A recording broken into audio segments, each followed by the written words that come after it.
It's time to rage! Hello! Hello! Hello! Hello! We'll let this finish out.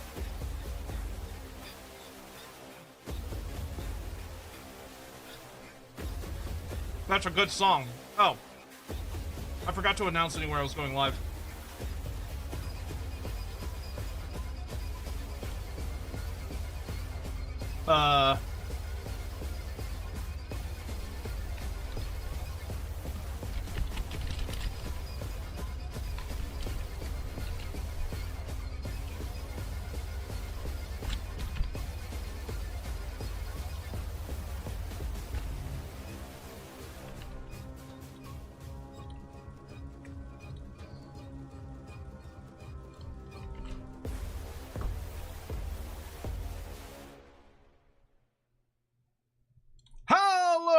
Welcome to the stream. Today we're gonna be fucking nerds. Today we're gonna rage and we're gonna rant and we're gonna talk about how everything sucks and Warhammer is actually the worst fucking setting and it's all fucking garbage and terrible and evil and horrible and oh god, a lot of that.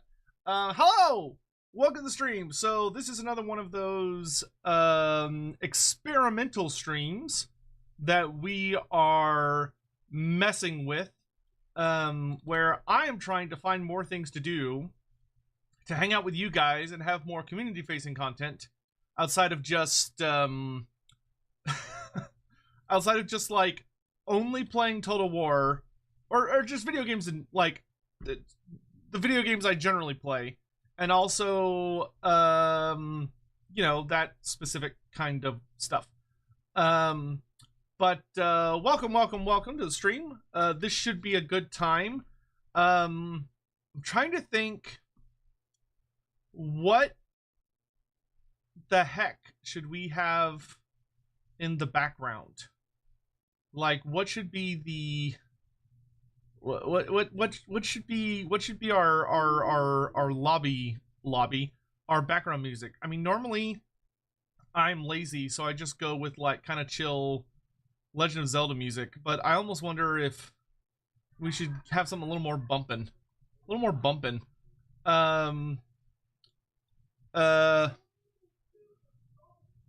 Castrada, thank you very much for the 31 months.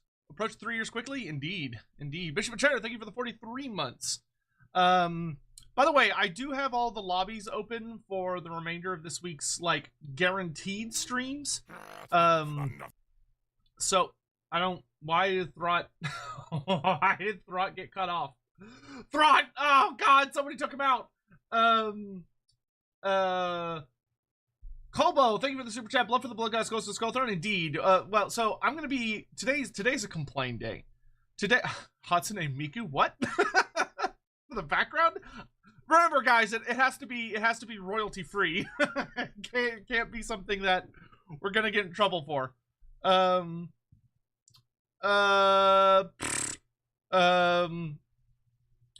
Warhammer Smasher Pash. I mean, didn't we kind of do that with the tier list stream? I don't know how those would be separate.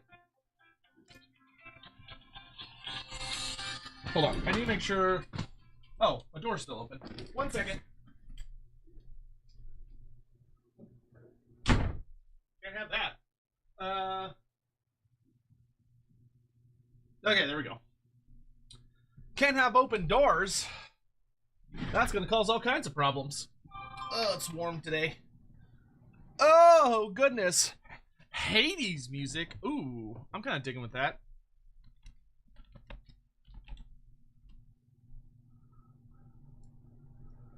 I haven't listened to Hades music in a hot minute. What about this one? Perfect. A little nice sachet in the background. Hello and welcome. Is the end? No, YouTube won't come after me. That's the nice thing about using YouTube systems. That's why it's safe to use things like super chats and stuff, but a lot of streamers, especially when they get to a certain size, a lot of streamers will kind of avoid using things like Streamlabs or PayPal tip systems, because if you use systems like that, and someone does a chargeback, they come back for you. But if you use something like Twitch bits or YouTube super chats and stuff like that, then it doesn't come back on the streamer. That's why those, because I used to have, and I might bring it back at some point, but I used to have the ability for people to tip directly if they wanted to, so they could drop, they could drop in like a PayPal amount and leave like a message and stuff, and it would show up on stream and all those things. I had to get rid of it because someone decided that they hated the stream, or me in particular, and basically he would come in and just like spam donate like $5, like just dozens and dozens of times. And then what they do is they hope you accept it, and then they do a chargeback. So you not only lose the chargeback money, or the money that they gave you, but there's also like a $15 or whatever penalty for PayPal to like do the chargeback, because PayPal passes it on to the person. But it didn't work against me because I noticed it, so I refunded all the tips rather than accept them. And then the few times that they would manage to get a tip through, PayPal would end up siding with me in their refusals. So there are some really scummy assholes out there that do stuff like that. But if you keep an eye out for it, you can avoid it pretty easily. But anyway, there's your fun little note for the day. How is Sotek a berserker today? I'm gonna be more of a professional whiner, less of an epic muscly berserker. I'm a little flabby and a little whiny, I think, to be a berserker, but we'll inhabit the spirit. What about a review fan lore stream? Something like that could be super fun. I know there's been talk about doing something similar with Andy, but the version I would do with Andy would be a little more, we have to be more organized with how we approach it on Lorebeards for various reasons. Whereas if it's just me doing it, we could just kind of have some more casual fun, but I would still have to put some notable restrictions about like length and a bunch of other stuff on it. That might be good. That would be good for a YouTube video. I don't think that would be as good for a stream, because with a YouTube video, I could do it and just keep the best parts, and I could cut out all of the like boring or like parts, and make like a highlights type thing. I don't think that would work as well for a stream. Rome 2 music. I'm actually quite happy with the Hades music, I'll be honest. We might do Rome 2 another day. Just listening to Hades 1 and 2 soundtracks regularly, a goated choice. They are very goated. I'm so excited for Hades 2, dude. Hades was... I'm pretty sure Hades was the first game I ever completed as a streamer. So it was the first non-Total War Warhammer, or non-Warhammer game I played as a streamer. And it was also the first game I completed. It's actually, you can actually watch the full playthrough on my second channel, which I haven't uploaded to in like 1,000 years. Because I got lazy and I just put everything here now. At some point I need to like revamp that channel and figure out what I'm going to do with it. Tanner Jordan, I'm so... Fornicators! Fucking, I love Costalton doing that in the short story. I wish Costalton did that in Total War, because it'd be a really funny thing to have him yell at people. He only does it in his short story by... I think Andy Law wrote that. It would have been super funny to have Costalton in Total War Warhammer just, like, going into battles and being like, fornicators, kill them all! And it's just so good. Alright, so, today, I wanted to have... This is a casual stream. I don't have, like, a super crazy plan. This is kind of just a... I think these are called Katsudon streams by my VTuber associates. But it's kind of where you just yap and you just talk about things. And I'm trying to experiment more with this format because I like just kind of hanging out with y'all and just chatting and stuff. So that's kind of what we're going to be doing today a bit. I will note that if, just as a random question, or a random note, if you're like, oh, I like that Sotek's trying new things nowadays, but I wish he would try this kind of stream that my favorite streamer does, because if your favorite streamer is me, I feel like you've got a taste problem. But, or like, I wish he would do this kind of thing, or this kind of thing. There is a place on the Discord, I say that, and then I have to remember where it is. Where is it, Sotek? Where did you hide it? It used to be in here somewhere. Oh, feedback. Oh, it's in the red host section. Well, that's stupid. Why did I put it there?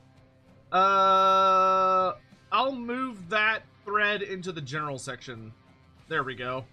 All right, it's in the general section now. There's a feedback and suggestions thread that you can put. I don't know why that was in the red host section.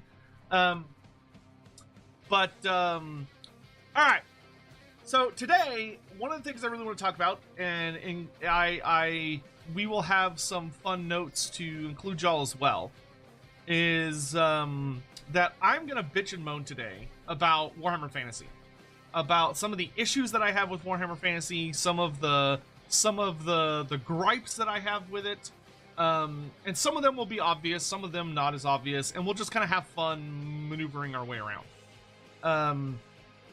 Okay, so those of y'all that are joking about, like, not ASMR, but like doing readings of certain books, I do want to start doing that, but there's certain restrictions I have to use for that, because obviously those aren't like public, those aren't free in public yet. They're still too new. So I probably will do some like readings of certain books, but those are probably going to have to be like Patreon only stuff, because I have to hide them behind something so we don't get in trouble.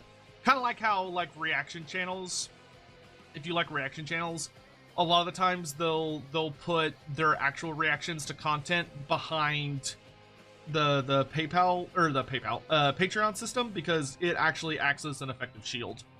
So I could do like short story readings. I've been thinking about doing that, especially for short stories that are like really, really difficult to get your hands on nowadays.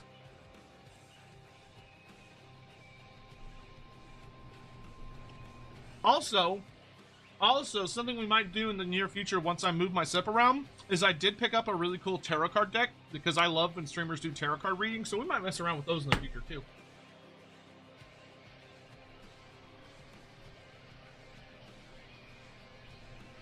Alright.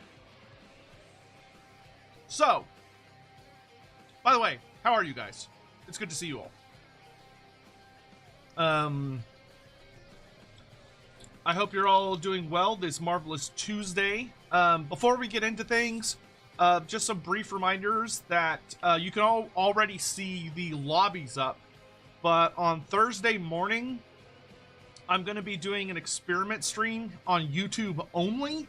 And it's also going to be a YouTube membership only stream, because I kind of want to see what that system looks like. So there probably will be very, very few people in that stream. So if you've ever wanted to sit in a stream and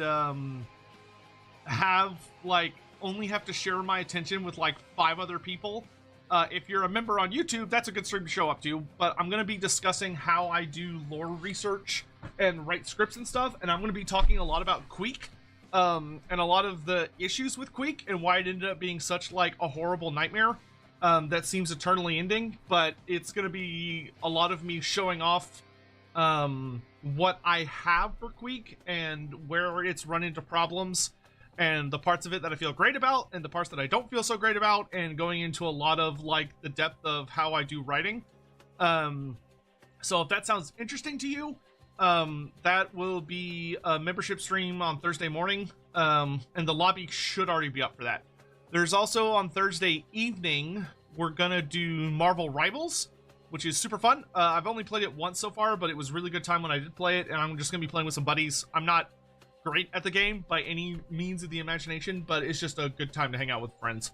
And then Friday evening, we're going to be doing a meme review, where we've opened up a section on the Discord where you can submit your memes.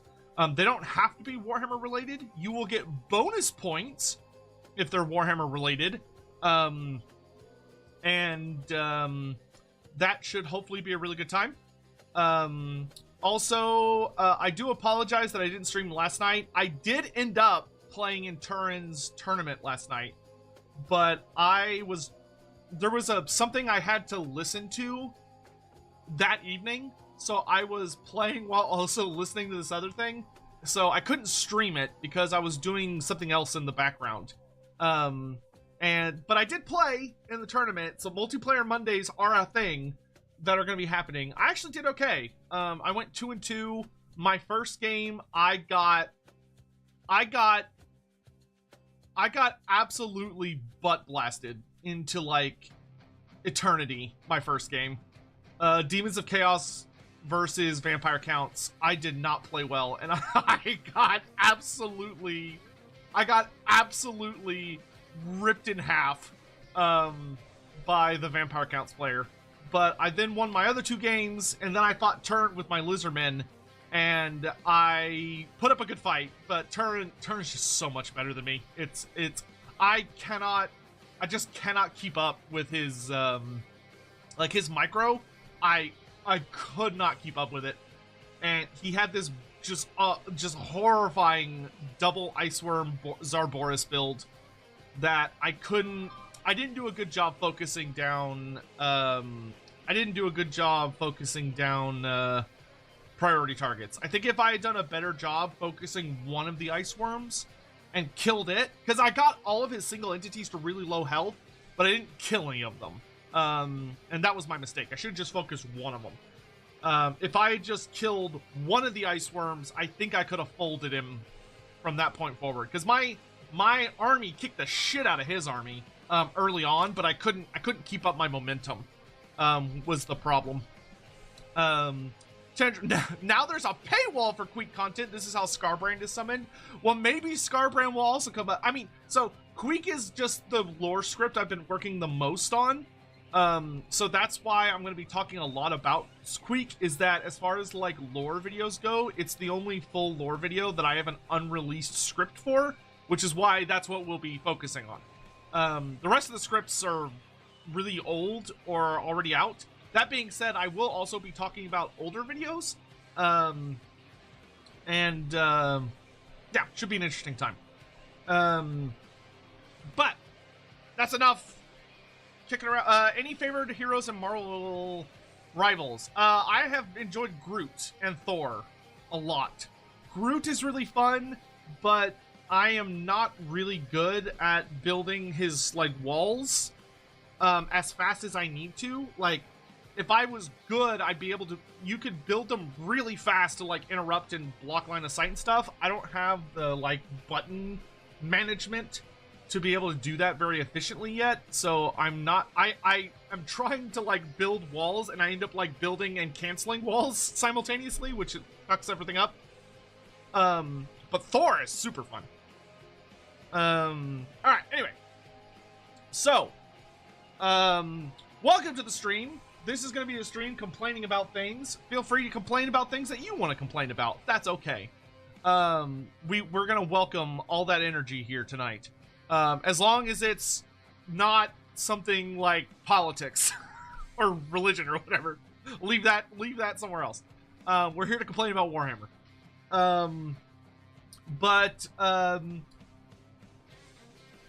So I've been dealing with Warhammer Fantasy for most of my life now. For those unaware of my history with the setting, I got into... This might be a little, like, too action-y now that I think about it, but I'll let it run for a while longer. I got into Warhammer Fantasy when I was 10 years old, and this was back in 2001. So 6th edition Warhammer Fantasy was literally just about to start, or it just started. Actually, when did 6th edition Warhammer come out? Warhammer Fantasy. Oh, dude, speaking of which, here, I'm going to complain about something. I'm going to complain about something that's kind of related, but not really. 6th edition came out in 2000. Okay, so it came out in 2000. So I started right after 6th edition came out, but the Lizardmen didn't update to 6th edition until after I had already started. That's what it was.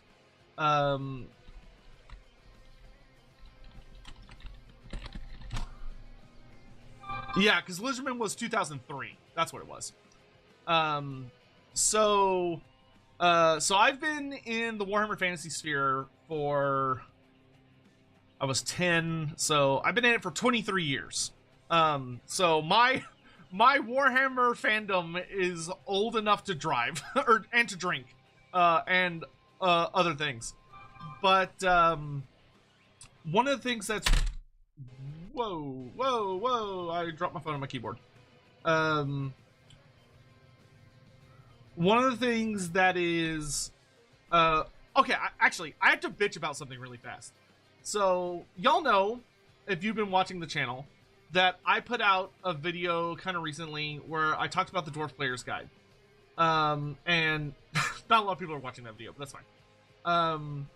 And in that video, God, there were so many, and there weren't that many, but there were like enough to be annoying.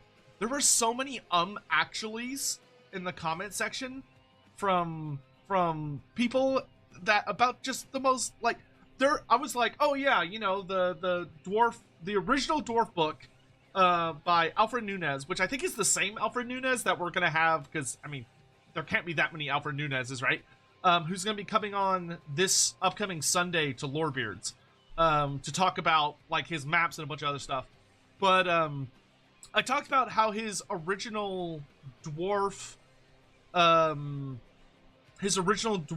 roleplay book, Stone and Steel, was very old hammer. Like, it's super old lore, and a lot of, while there are certainly parts of it that are able to be pretty nicely dropped or picked up and dropped into modern lore, there are a lot of it that is like just old hammer. It's so old hammer, and it just doesn't translate well.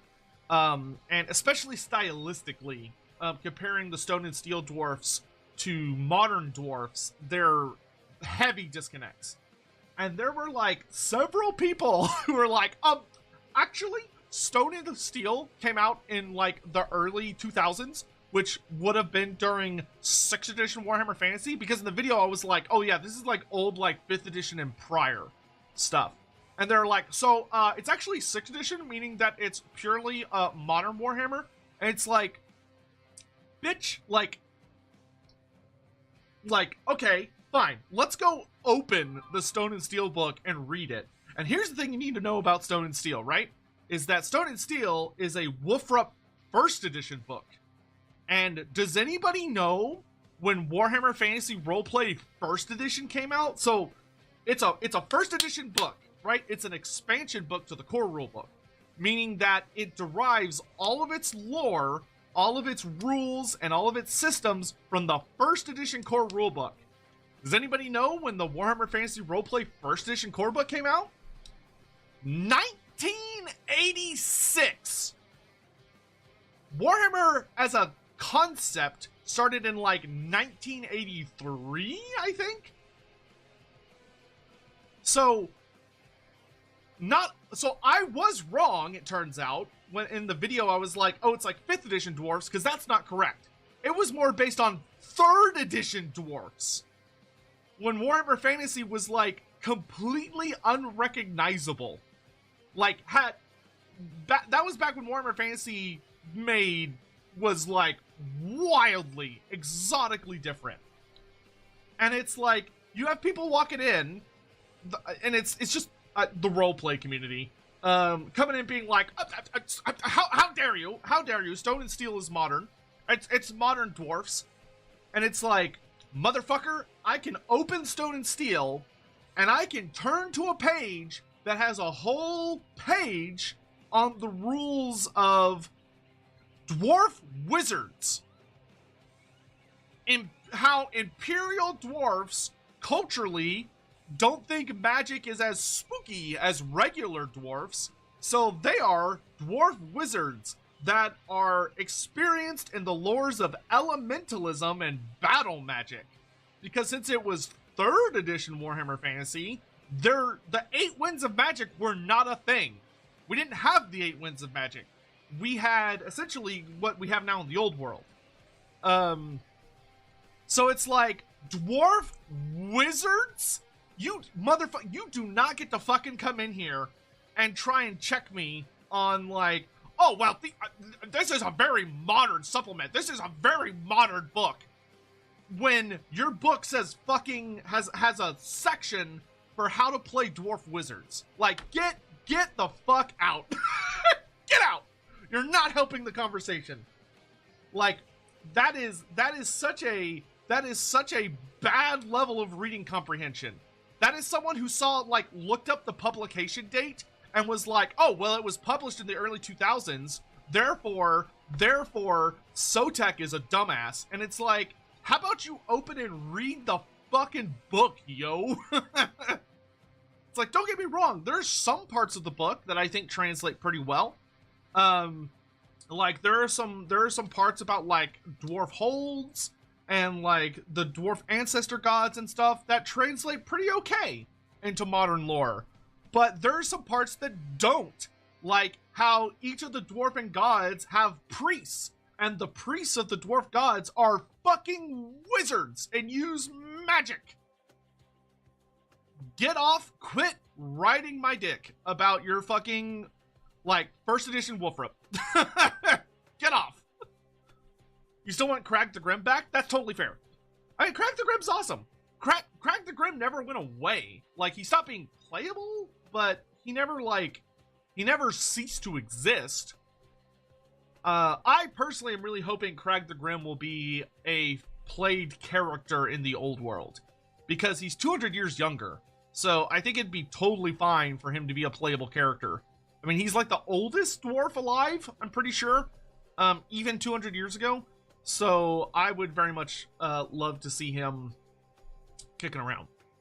How many plagues did Andy catch this time? He got a really bad cold, unfortunately. It's something I hope he's feeling better from, because we're supposed to do Lorebeards tomorrow. But until I get confirmation that he's feeling better, don't, like, you know, remain flexible.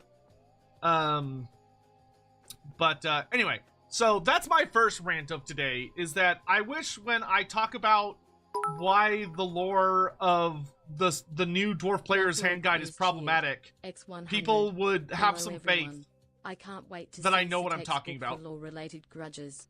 P.S. Worst revision that made everything much more complicated than it should have been.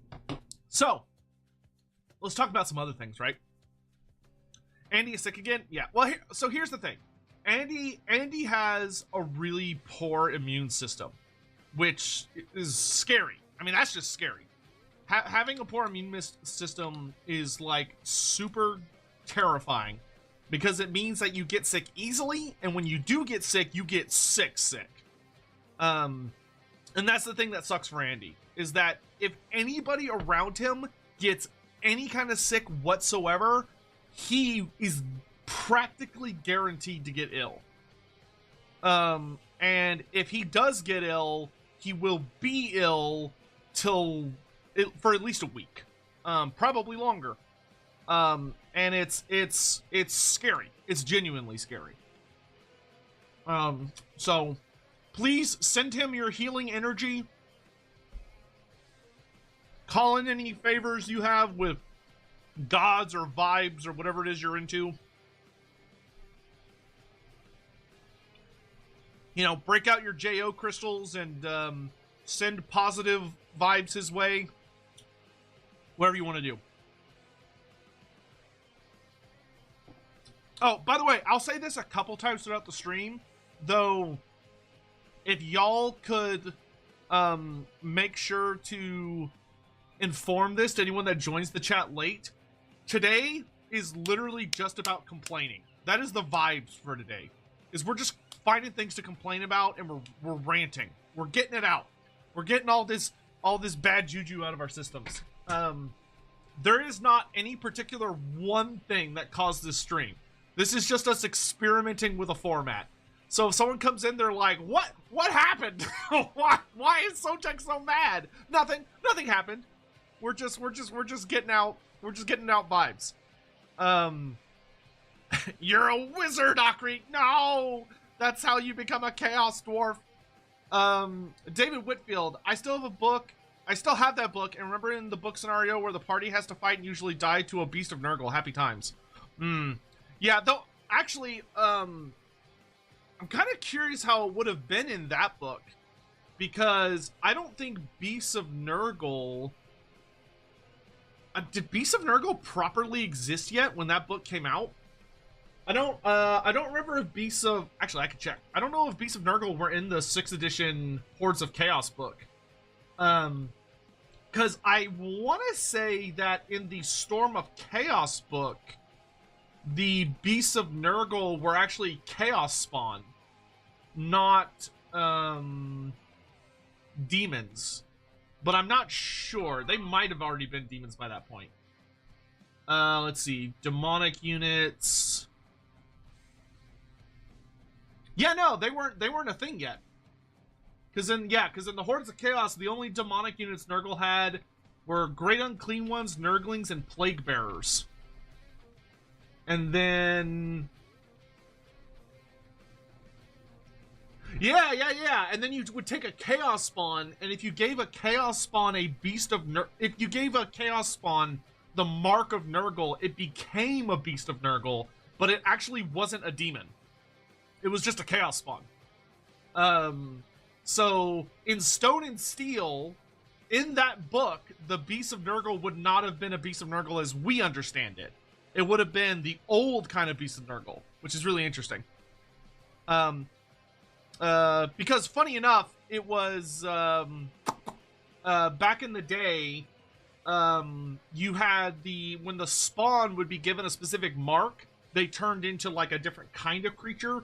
So you had the Fireworm of Tzeentch, the Blood Beast of Khorne, the Fiend of Slaanesh, and the Beast of Nurgle.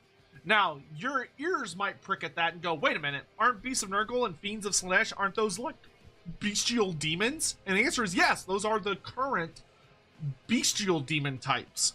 But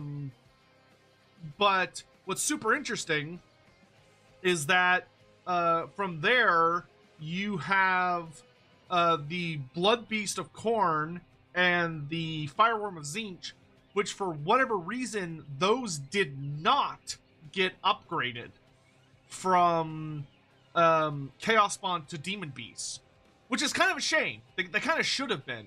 So, like, in a perfect world, we would have gotten the Fireworm of Tzeentch as an independent demonic creature, and the same thing for the Blood Beast of Khorne, rather than being rather than just being Chaos Spawn.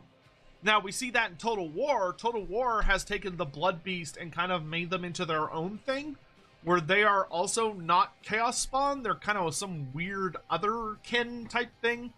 They're almost more like a Beastman species, which is super cool. But anyway, so there's some fun facts for you. But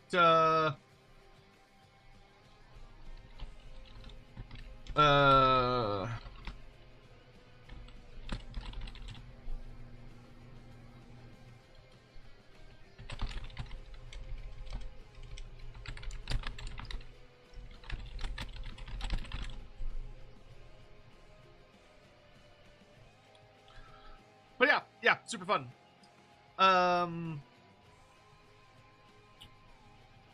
Alright, let's see. Oh, bunch of super chats I need to catch up with. Scion, if you're going to alliterate... What do you mean alliterate? That. Multiplayer Mondays, Total War Tuesdays, and Final Fantasy Fridays. That's clever. You could do more of each, potentially. It might be good to do a minimum once per week if possible. Yeah, that's not a terrible idea. It's not a bad idea. Hot take, it wasn't Aisha trapped in Nurgle's realm, it was Andy. Andy's the Pox Fulcrum. God, that wouldn't surprise me at this point. Revert the Ladrielle Lileath shit. Oh boy. So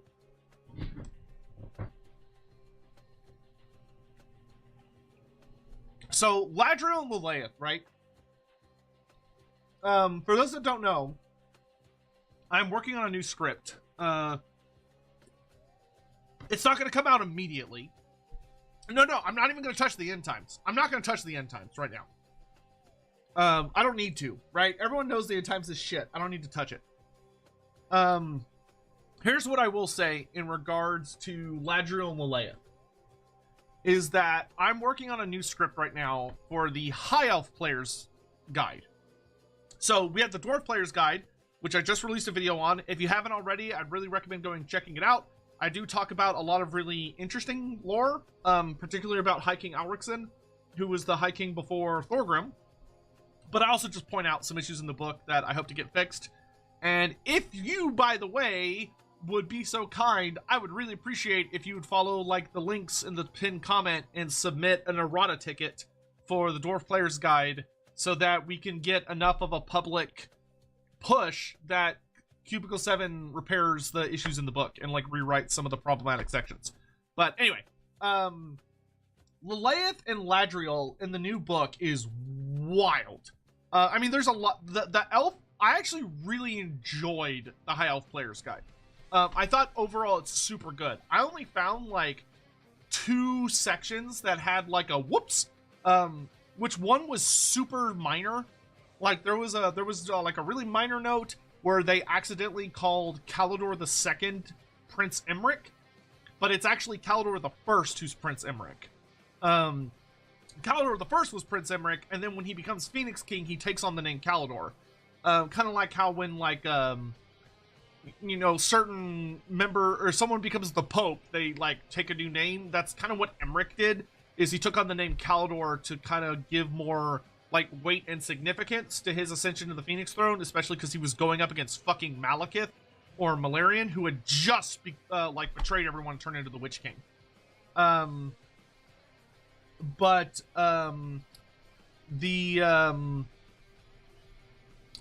then there's the God section, which is wild. But one of the things that happened to the Lileath Ladrielle storyline is that it doesn't work. So in the old days, and you may have noticed this if you've listened to Andy Law talk a lot about it, is that Ladrielle and Lileath were originally a system of so the kind of like the organization of like the gods is that you have Ashurin, who's the Emperor of the Heavens, and his wife is Ladrielle, who's the Lady of Mists. And Ashurin has a number of children, and if I recall correctly, which this might not be 100%, I'm doing research on this right now, and I haven't found the information I want to on the genetic line yet. But if memory serves, I believe that Ashurin and Ladrielle have children, and that one of their daughters is Lileath, the goddess of the moon, right? Goddess of moon, the goddess of the moon and dreams, and she has a little bit of a mix with prophecy, though she is not as prophetic as Morai Head, who is the goddess of fate and is like the actual destiny character and the character that like knows the future, right? So you have Ashurin, or Assyrian, however you want to pronounce it, I don't care. Married to Lileath, and I'm pretty sure their daughter is Lileath. I'm sorry, married to Ladrielle, and their daughter's Lileath. I believe that's correct, because I think the only other realistic option for her parents, Lileath's parents, would be Kurnos and Aisha, but I'm 99% sure that's not correct, because Kurnos and Aisha are the parents of the elves. So the elves are the children of Kurnos and Aisha. They're mortal children, so to speak. And then you have Ashurin and Ladrielle up at the top, and they have a divine daughter in Lileath. And they might have other children, but she's the important one. So, yeah, no, Alex, I actually agree. I know a lot of people don't like it.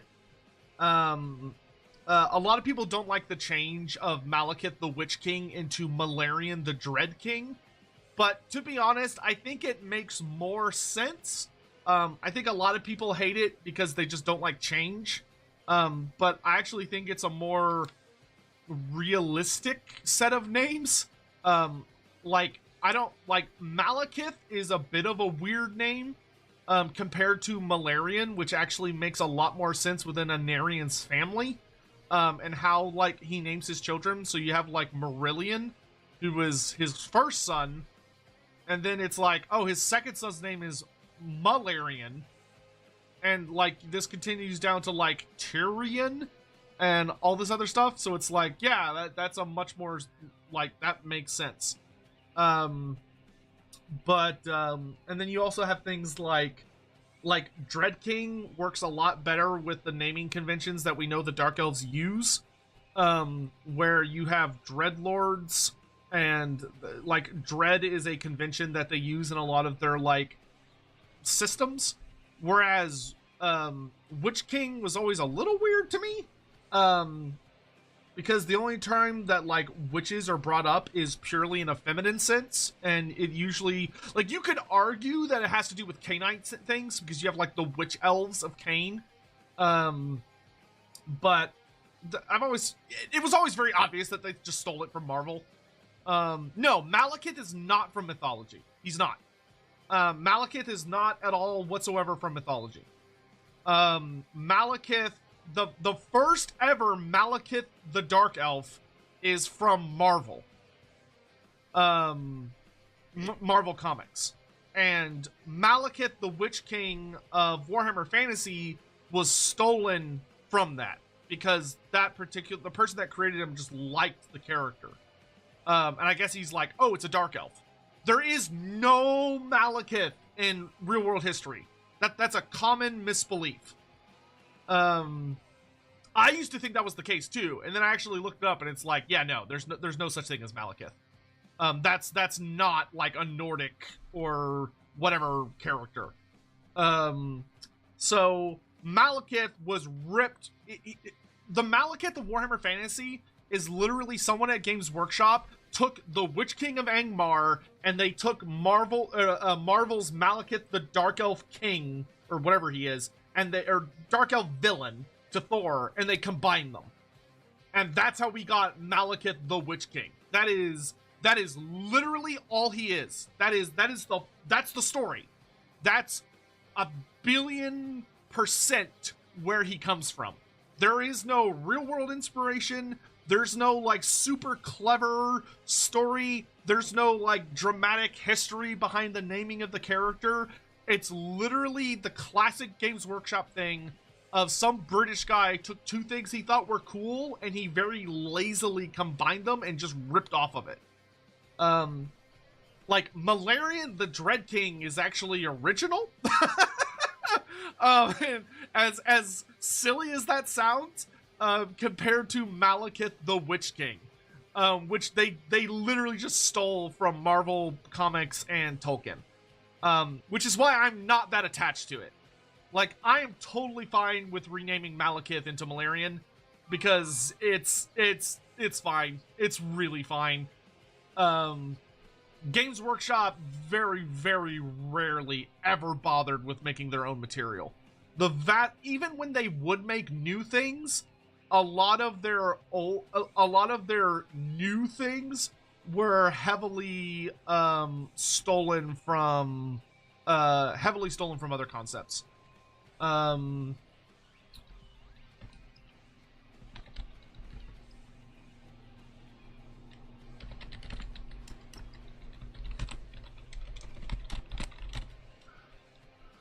They stole it from... I don't think they stole it from Elder Scrolls. Unless... Like, did Elder Scrolls get started with the first video game, because I don't think Elder Scrolls predates the very first Elder Scrolls game, and the very first Elder Scrolls games was in like the 1990s. So Malekith was already like a very well-established character by that point. Unless you're saying that Malakath, the Orc Daedric Prince, stole from the Marvel Comics Malekith. Oh, yeah. Okay, yes, you did. Okay, sorry. I misunderstood. But yes, yeah. A lot of people think that name sounds cool. And to be fair, it is a cool sounding name. Malekith is a bitch-ass name. Like, that's a great name. Ladrielle is totally not like Galadriel. Yeah, you get it. You get it. Anyway. Okay, so let me finish my Ladrielle Lileath thing, and then I'll get caught up on Super Chats. So here's the problem with the Ladrielle Lileath thing, that whoever, like, I don't want to say it was Matt Ward, but it was either Matt Ward or Josh Reynolds. It was one of the two of them. I don't know which one it was, but it was probably Matt Ward. But and I'm not like trying to shit on them. I'm just giving us a foundation for what happened. But the big thing is that, so what's the core identity to Lileath? What is the core fundamental inspiration for who Lileath is supposed to be as a god? Let me ask you that. Right? Where is you're right, it was probably Matt Ward. But can anyone tell me, there is an answer to this, but what is supposed to be the true fundamental foundational stone of who Lileath is as a character? What is she based off of? What is the real world mythological inspiration that is supposed to be the core of our system here? Holy shit, that's sick as fuck.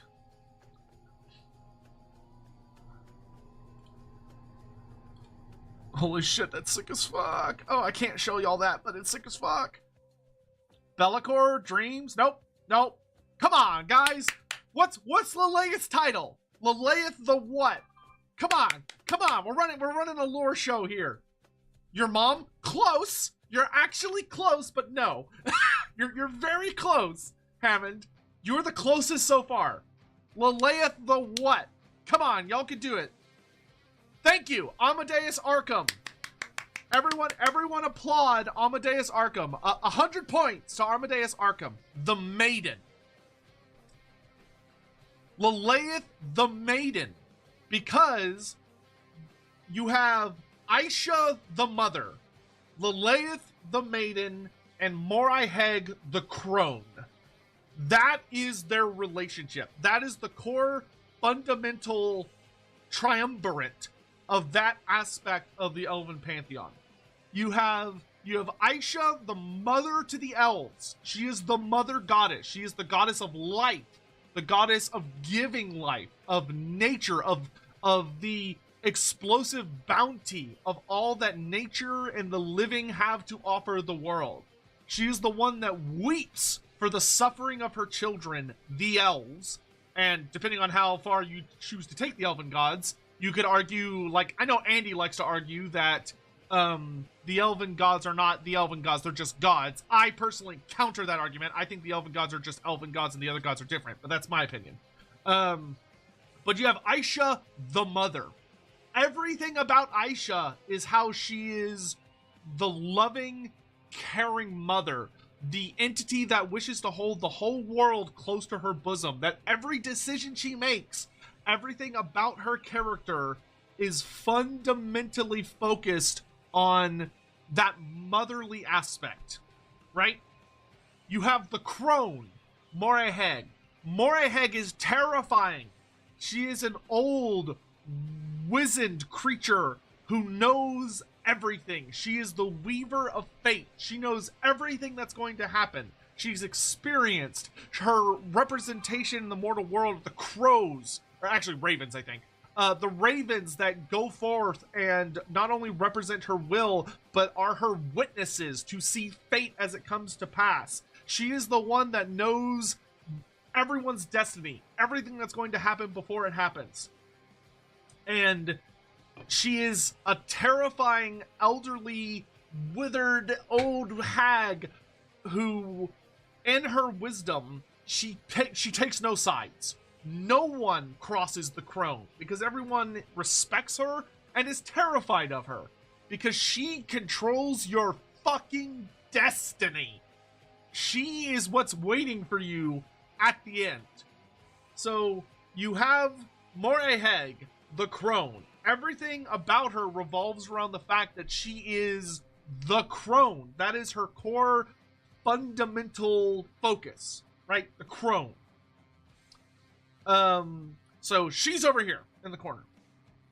And then, oh my god, is that Palooka in chat?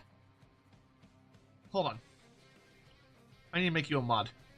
Because you need to be special. Palooka, hi! If y'all haven't, you should follow this man. Everything he does. He's like one of the best painters in the world. Genuinely. Yeah, I see you in there. You can't hide from me. If he doesn't want to say anything else, I'll allow him to not do so. But Palooka's the GOAT. Hold on. I have to show y'all. You're like, oh, you're just saying that. No, you don't understand. Palooka is like genuinely one of the most gifted painters on the face of the earth. Look at this shit. Look at this shit. He painted my Lord Croak. So this was painted by Palooka. Look how good this is. Look how fucking gorgeous this paint job is.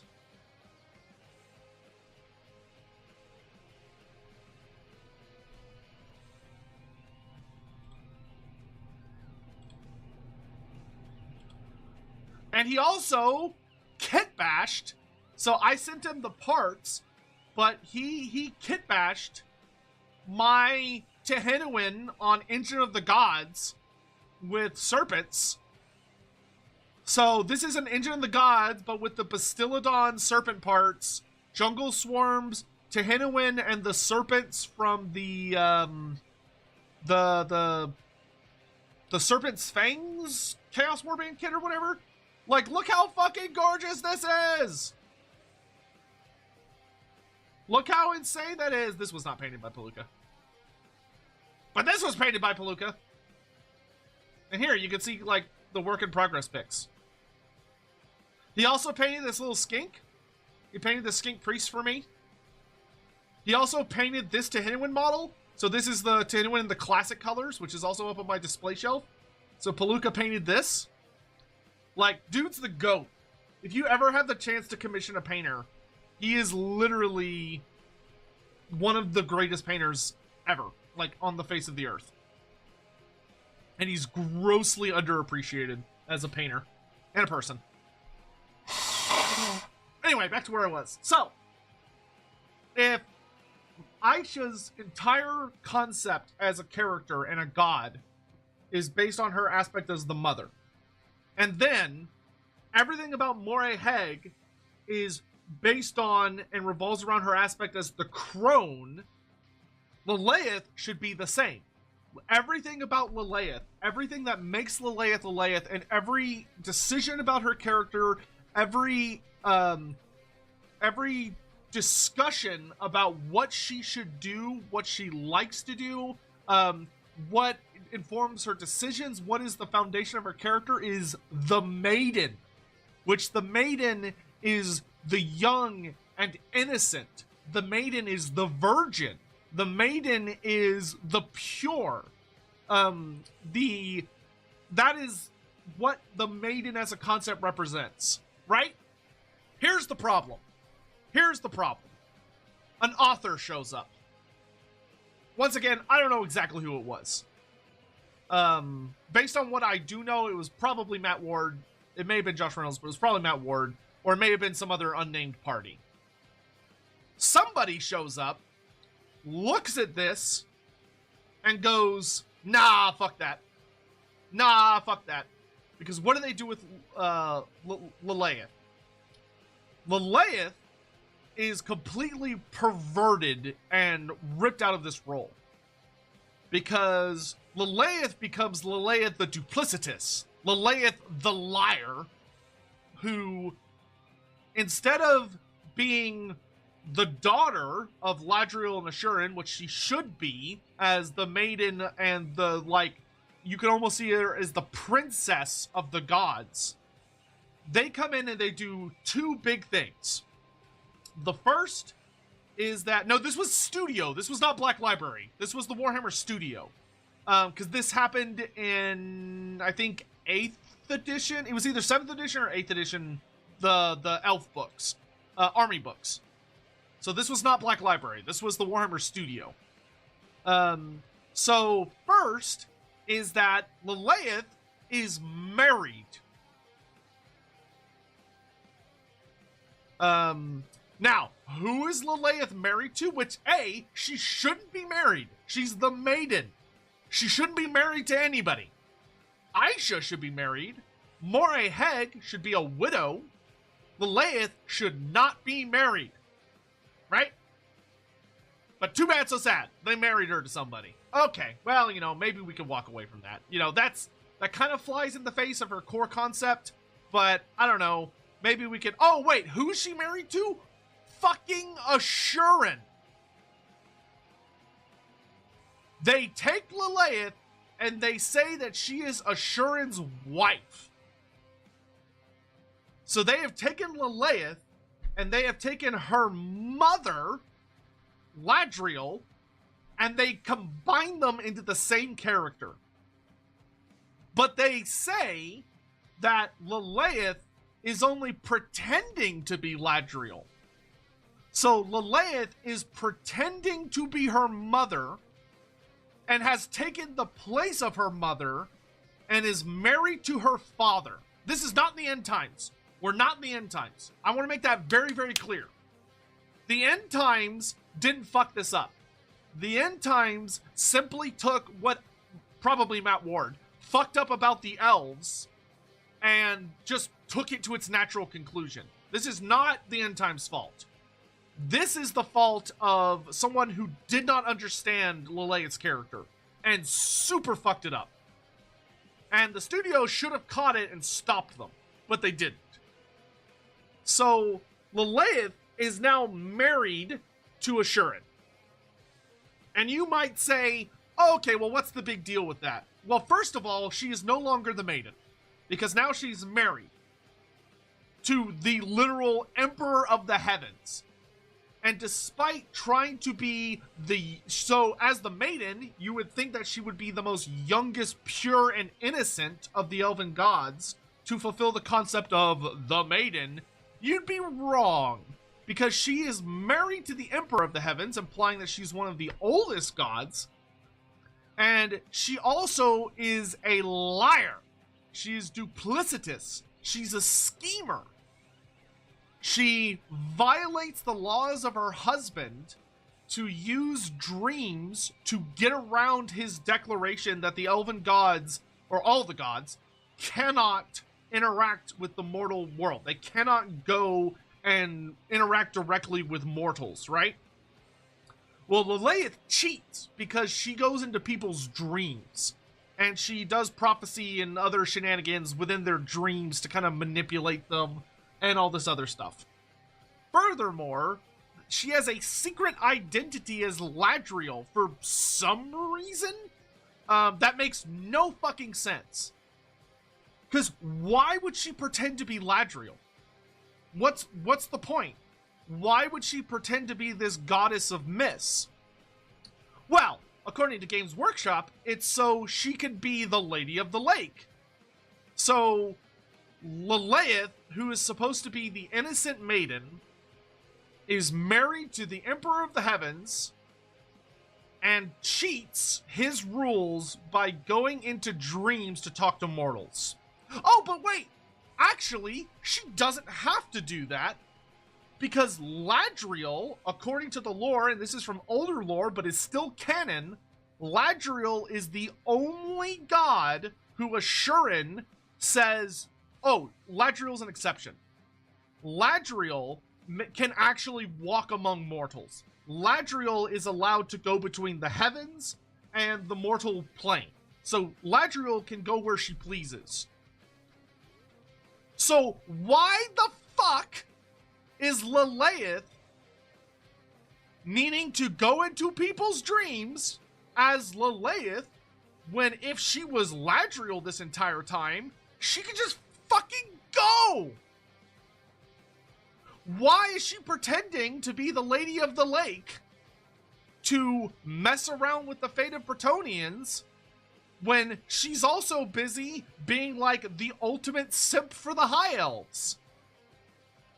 Why is, as Lileath, she is trying to help out and kind of guide and direct Araloth of the Wood Elves to manipulate Athel Loren, but she's also the Lady of the Lake who's antagonistic towards Athel Loren for messing with her people in Bretonnia, but she's also pro-Bretonnia and helps the Bretonnians against the Wood Elves, even though through Araloth she's actually pro-Wood Elf, and Aisha doesn't recognize her as Ladrielle or as Lileath, and she goes to the elves as Lileath through their dreams because she's not allowed to go in person, except she is allowed to go in person if she just went in her Ladrielle guise. Do you see how this doesn't fucking make any goddamn sense? It's stupid. It's not like, oh, it's convoluted and like duplicitous. It's stupid. It's fucking dumb and doesn't make any sense. So here's a follow-up question, chat. Does anyone know why Ladrielle, of all the gods, because we have tales of Ashurin having interactions with the likes of Ulrich and even Sotek and all of these other gods, right? Why is Ladrielle the only god allowed to go between the mortal plane and the heavens? Something that Ashurin explicitly forbids for all of the other gods, to protect the mortal universe from god shenanigans. Can anyone tell me why Ladrielle is an exception to the rule? You're Sotek? No, I'm not Sotek. I'm the Loremaster of Sotek. I'm not a big snake. I wish I was a big snake. I'm not a big snake. I am but a humble Loremaster. That Ladressy got Ashurin acting unwise. Correct, sir! Not how I would have phrased it, but correct, sir. The reason Ladrielle gets a pass, a P-pass, sure. Why does Ladrielle have a pass? Because Ladrielle is Ashurin's wife. She's his lover. And as his wife, she has the exception. She is allowed to go down to the mortal realm and go to the heavens as she wills. Because she's his fucking wife. Here's the problem. When Matt Ward came in, or whoever it was, I shouldn't just blame Matt Ward, it could have been somebody else. When someone came in and fucked up Lileath and created all these contradictions for no good reason. No good reason. It didn't add anything to the story. It didn't add anything to the lore. Ladrielle still has the exception from Ashurin to go between the mortal realms and the heavens. Now, in the new lore, because of what whoever this idiot author was, doesn't make any sense. Do you know why Ladrielle can go into the mortal realm? No, you don't, because nobody does, because it's never stated. Because the original reason was that she was Assuran's husband, or wife. I don't know, maybe elves are freaky like that. I don't know, maybe she wore the suit at the wedding. But anyway, Ladrielle was his wife. That's why she was able to do it. And all of the lore that was written after that, they never explain why Assuran allows her to go. Because the original reason got overwritten and the author went, whoops, this doesn't make sense anymore, and just didn't answer it. So they took two gods who had completely different roles. So Ladrielle, the goddess, the lady of myths, whose whole thing is that she finds that which is lost. She is a benevolent god. Very benevolent. She's a little creepy, a little mischievous. You know, she's sneaky and duplicitous, but is ultimately benevolent. She can come and go as she wills. She likes to hide in mist. And she is working at angles that the other elven gods and the elves themselves don't understand. What is it that she's up to? Well, it's very obvious. She's the Lady of the Lake. Ladrielle becomes a very interesting character because she chooses to side with the Bretonnians. That she sees something in the Brittany people that is worth saving. It's worth salvaging. It's worth improving. And that's a story. That's interesting. She seems to almost leave the elves behind. She doesn't truly abandon the elves, but she turns her attention to humanity. And then fucking 7th edition rolls up and says, nope, that's not true. That's all a lie. It's actually Lileath. Nope, it was Lileath all along. Nope. It was Lileath all along. It's actually the Lady of the Lake is actually Ladrielle, who is actually Lileath. Because that's smart. That's clever, guys, right? Man, elves aren't elves just the worst? Aren't elves so sneaky? Isn't that clever? Doesn't that make me seem like the smartest author in the room? Doesn't that make me doesn't that make me Warhammer so dark and mysterious? Oh man, that's so complex, right? I bet that subverted your expectations, didn't it? Well, we wanted to subvert your expectations.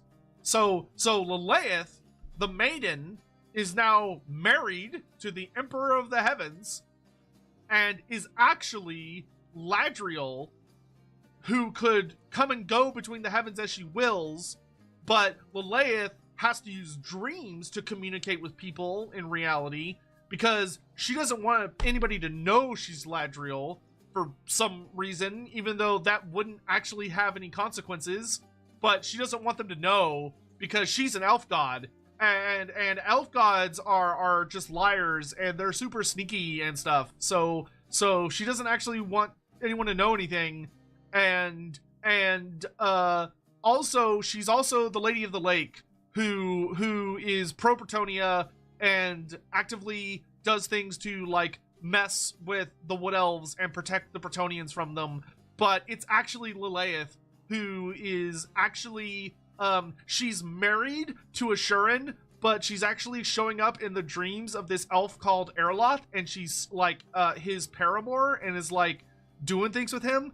And I guess technically I'm not allowed to say that they're fucking, but I kind of want them to be fucking. So I'm going to reveal in the end times that they have a daughter together, but I'm not going to show you the daughter because she's kind of like a goddess daughter. So I'm going to make it where like she is actually like in this new reality. Oh, by the way, Lileath, who is actually pretending to be Ladrielle, who's pretending to be the Lady of the Lake, she's actually going to have been manipulating the Bretonnians this entire time, because that subverts your expectations. And like, it could have been Ladrielle, and there could have been like an interesting story about why Ladrielle sides with the Bretonnians over the elves, but no, it was actually Lileath this entire time, who was manipulating the Bretonnians into being bodyguards for Athelloren, even though she actively protected Bretonnia from Athelloren on numerous occasions. And by the way, she's gonna like reveal herself to the Bretonnians as Lileath and say, oh yeah, by the way, this entire time I was just harvesting your souls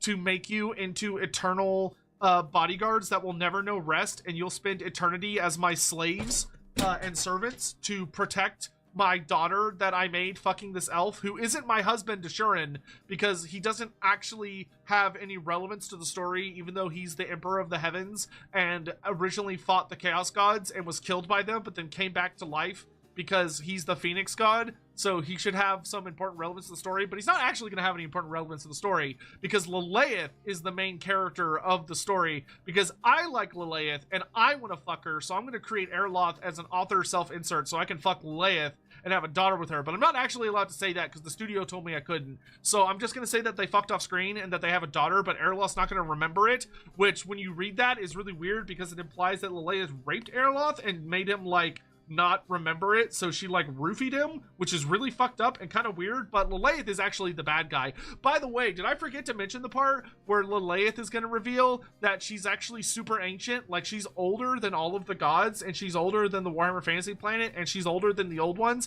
Yeah, it's true, because right here I wrote that Lileath is going to reveal to the elves and the Bretonnians that the elven gods aren't actually gods, they're aliens, and that the elven gods come from a different reality. They come from an original reality that go back before the foundation of this reality. And that reality was just like this reality, but the elf gods were a pair of gods that actually like died. Well, no, they didn't die. Their universe died because chaos came in. So chaos already existed at this point, and we already had like Nurgle, Khorne, Tzeentch, Slaanesh, and all that stuff. So the chaos gods come in and they destroyed this reality, but the elf gods were survivors from a previous reality already. So we're in the reality before this reality. So we're in a different reality, and the elf gods have their reality destroyed. But even though their reality is destroyed, they have a magic button that they click, and their magic button takes them into a new reality. So they come in and they create a new reality, and in this new reality, they make this reality. And they're, I guess, the old ones. I mean, they're not the old ones because everything we have says they're not the old ones.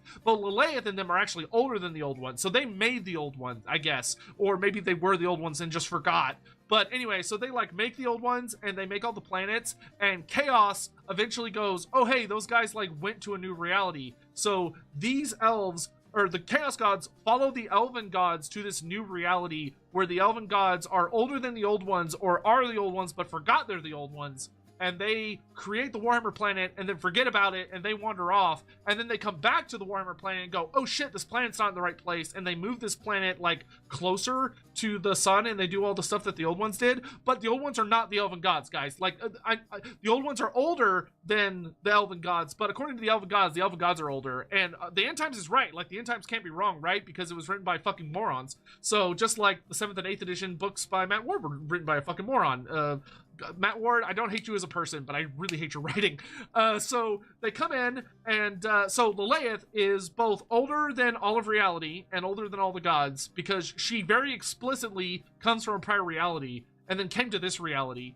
And then Lileath sets up the Age of Sigmar reality by creating something known as the Haven, except for what she creates isn't actually the Age of Sigmar reality. It's something a little different. It shows up kinda in the Age of Sigmar reality. It gets mentioned in the Age of Sigmar, but Age of Sigmar is like a completely different thing. When the Warhammer world blows up, it's actually the same reality. It's not a different reality, which is fine. Like, the Warhammer world blows up and then magic starts to recoalesce, and we're not going to talk about that as a whole other thing. But like, I'm totally fine with that because Age of Sigmar is actually the same reality as the Warhammer world was. It's not a different reality. It's the same reality like millions of years in the future. But according to Lileath, the Haven is supposed to be a completely new reality, so that when this reality gets destroyed, the Warhammer Fantasy Chaos Gods don't know about the new reality. So they're just gonna stay in this reality and just kind of like fuck around and stuff.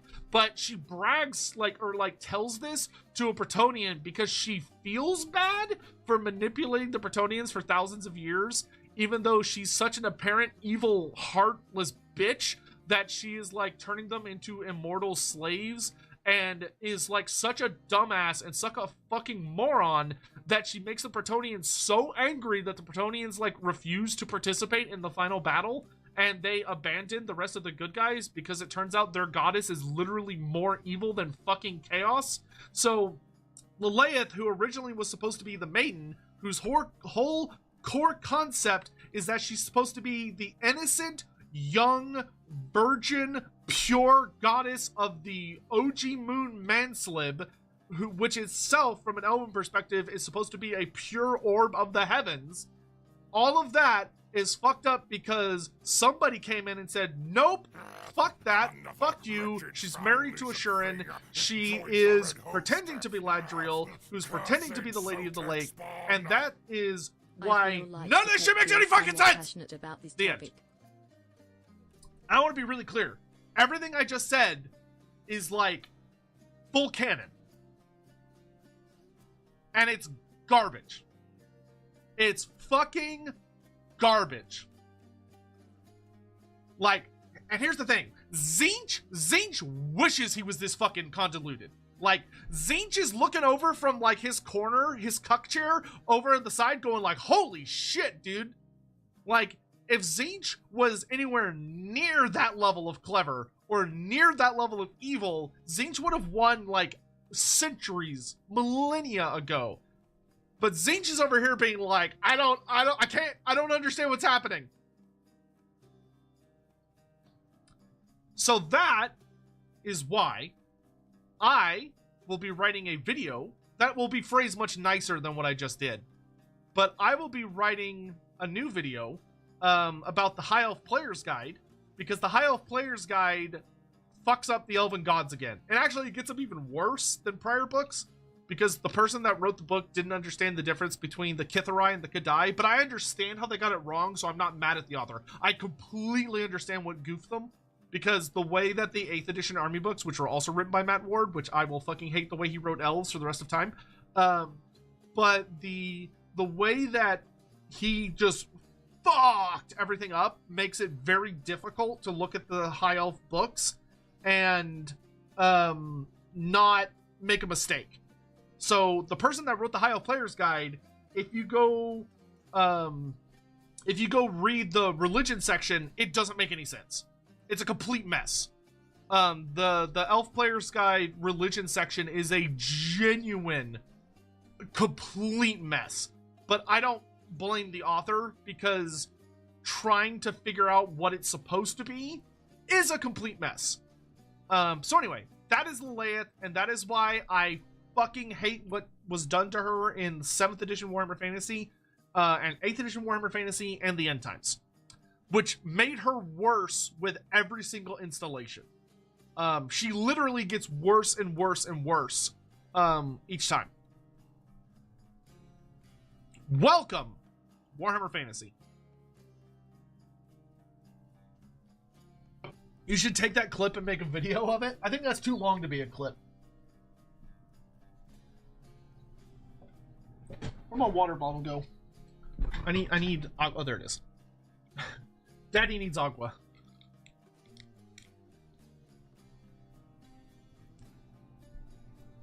So basically all of it was Ward. I don't know if it was all Ward. I know Matt Ward wrote the 7th edition High Elf book. And I'm pretty sure he wrote the 8th edition books. Matt Ward was rather notorious for he did some pretty serious, like, how do I say this? Matt Ward had a very specific view of how the Warhammer Fantasy should work. Well, actually just Warhammer, because he wrote a lot of 40k too. And there was apparently nobody at the studio who knew how to tell him no. So he wrote a lot of books, and a lot of his books are very, very notorious for causing a lot of problems. He also, for some reason, was allowed to write rules from time to time. And I consider it an accurate argument that he played a significant role in killing Warhammer Fantasy. Because he wrote and I believe he's credited for the rules, which if this is not true, someone please correct me. But the rules of the 8th edition, the rules of the 7th edition Demons of Chaos army book broke Warhammer Fantasy. Like, they picked up Warhammer Fantasy like Bane picks up Batman and snapped its back over his knee. Because the 7th edition Demons of Chaos book was so overpowered, it was so busted, that it literally shattered our rule set. And it completely changed everything. It changed everything. Because it was... Because I remember when that book came out, I was like super actively playing. And the rules for the Demons book were evil. They were completely... I'll put it this way. This is the best way I can translate it, in a way that everyone should understand. You know when you're playing a video game, whether it's League of Legends, or Total War Warhammer, or Warcraft 3, or any of that other stuff, right? When you're playing a video game that's based on a setting, imagine, alright? Imagine if the game you were playing, all of the things in the game, or let's say one faction. Let's make it accurate to what actually happened. There's one faction in that game. There's one faction in that game whose rules and their systems are based purely on their lore. Imagine the ramifications. So every other faction in the game is based on a system of balance, where everything is worth a certain amount of value, so it's balanced within a certain level of logic, so that things are like more or less powerful to one another, but they make sense within a living system. But then take one of those factions and make them lore accurate. So like, imagine Warcraft 3. You're playing Warcraft 3 with your friends. And then somebody comes in and says, oh, you know Arthas? Well, I'm going to put lore accurate Arthas. Here you go. Lore accurate Arthas. And that's what Matt Ward did to the Demons. Is that he came into a game that was not balanced particularly well, but at least was like pseudo okay. And he showed up and said, Demons, lore accurate. And just, it destroyed everything. Because they broke the game. And every book that came after the 7th edition Demons book was also broken because they were trying to keep up with the Demons of Chaos. I mean, the Demons of Chaos were so bad because you had shit like, easy example, core unit Plague Bearers. Plague Bearers are a core unit. They're one of the foundational groups of your army. Not too expensive points. Matt Ward comes in and looks at him and he goes, you know, Plague Bearers should be really hard to kill. So he makes them not very expensive. He changes Demons so that Demons in 6th edition had a ward save, but it was reasonable. The way Demons worked in 6th edition Warhammer Fantasy and prior is that, well, at least in 6th edition, Demons had a 5+ ward save. So whenever you would deal damage to Demons, they would take a certain amount of wounds, and then you'd roll a d6, and if you got a 5 or a 6, the Demons would be able to mitigate the damage, or ignore it. However, Demons had a weakness, and that was magic, because they were magical creatures. So if you used a spell, or you had a magic weapon, or you were a magical creature, if you dealt damage to a demon, you would ignore their 5+ ward save. Because since they were creatures of magic, if you used magic to hurt them, they couldn't avoid it.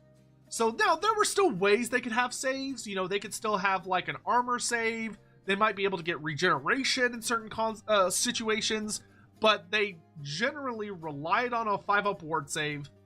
But if you did magic damage, you ignored the ward save, so they just took the damage. So they had a weakness. Then came Matt Ward, and he walks in the room, and he looks at him, and he goes, "Hey, you know that 5-up ward save? It's permanent. All demons, the entire army, gets a 5-up ward save against everything. Everything. Everything that exists in the game. On a 5-up, they ignore it. There's a 1 in 3 chance that no matter what you hit them with, they ignore it. No matter how, from the smallest Nurgling to the biggest Great Unclean One or Bloodthirster, 5-up ward save. And you go, wow, that's bullshit. Okay. But he's not done yet. Because then he looks at his Plague Bearers and he goes, oh, but Plague Bearers are supposed to be kind of hard to kill. Like, compared to other demons, they're supposed to be pretty hardy. So what does he do? He gives the Plague Bearers, and I think they may have had to have a herald to do this, but he gives the Plague Bearers regen.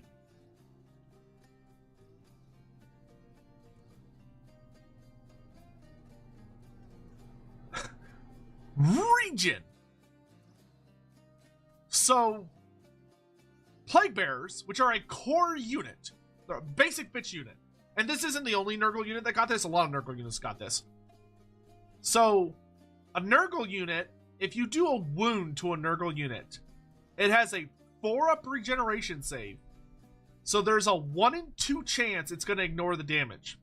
And after you get through the 1 in 2 ward save, or regen save, you then also got the ward save. So you had to get through a 1 in 2 chance to ignore damage, and then immediately follow it up with a 1 in 3 chance to ignore damage. Insane. Absolutely insane. They were unkillable. They were genuinely unkillable. Until the army books that came after the Demons of Chaos book came out. And those books were buffed to counter the Demons book. Like 7th edition Lizardmen, holy shit, dude. 7th edition Lizardmen were insane. 7th edition High Elves, insane.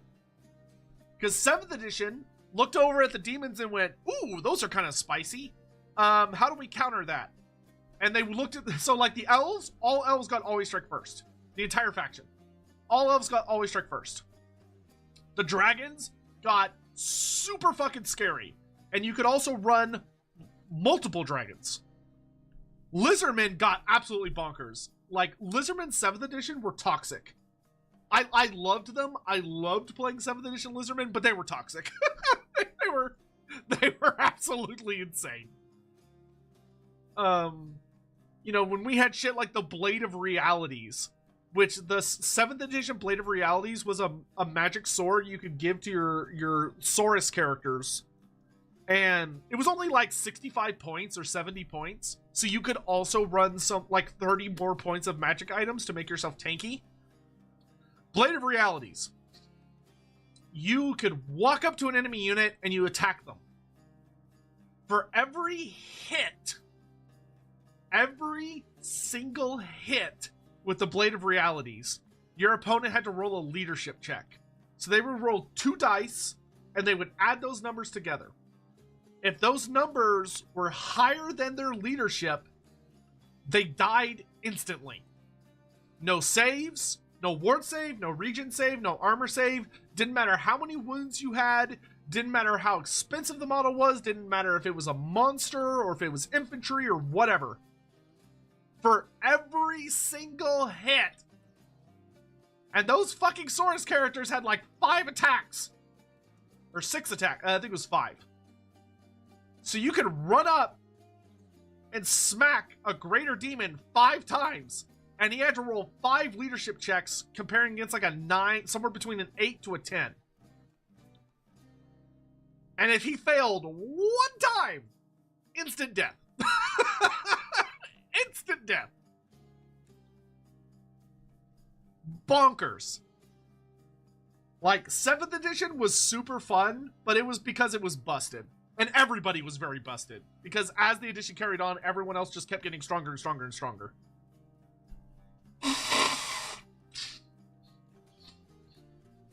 Like, it was crazy.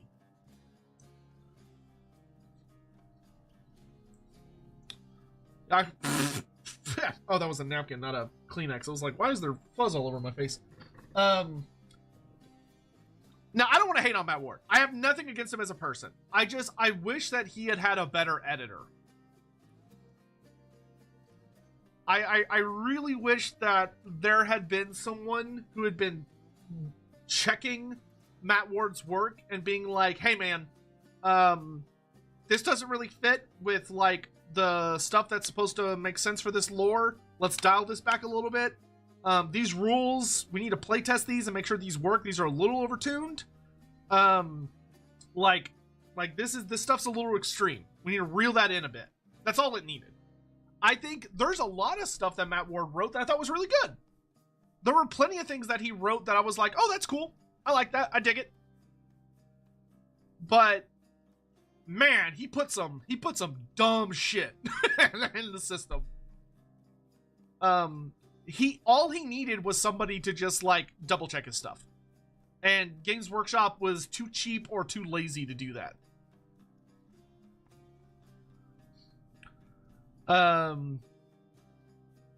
Anyway.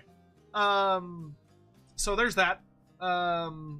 Oh, y'all talk about I have opinions on Rick Priestley. Rick Priestley is a very, very interesting figure. Especially from a Warhammer Fantasy perspective, because his impact on Warhammer Fantasy is relatively minimal. Like, he had a pretty solid, obvious, like, he created the Chaos Dwarfs. And a lot of what he created for them is still pretty core to their identity. But I think a lot of people tend to look at Rick Priestley as if he's like one of the creator gods of Warhammer, and he's not. Like, in 40k he is, I would say.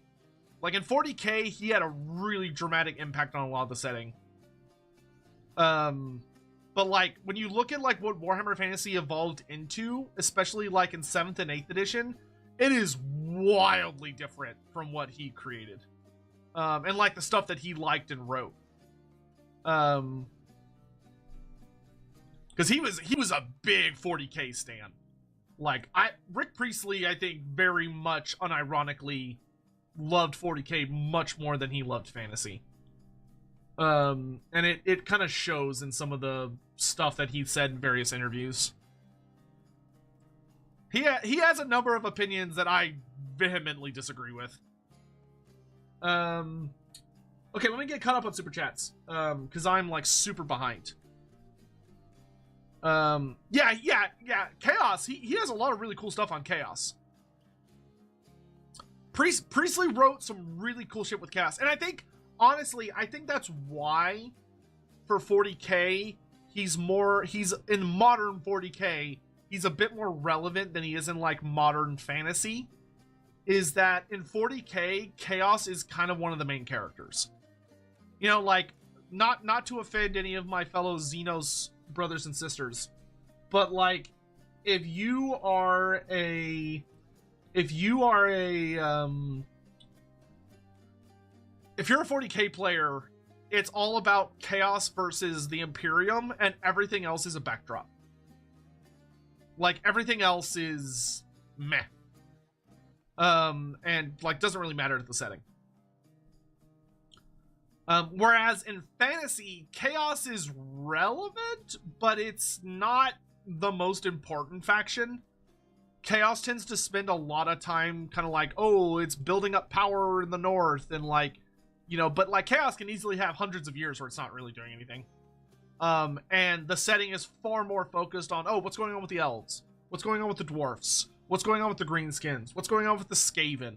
What's going on with the Dark Elves and the Lizardmen and the what's going on in Araby? What's going on with the Crusades? What's going on with the Civil War in the Empire? What's going on with like all this other stuff? where chaos doesn't matter. Like, chaos is kind of irrelevant to a lot of what's going on in fantasy a lot of the time. Like, chaos is the big bad, but it's the big bad looming in the distance over the horizon until it's kind of like there, and then it's like, oh shit, it's chaos, and everybody's kind of got to like team up to deal with it. But it's not nearly as core to the setting as it is in 40k.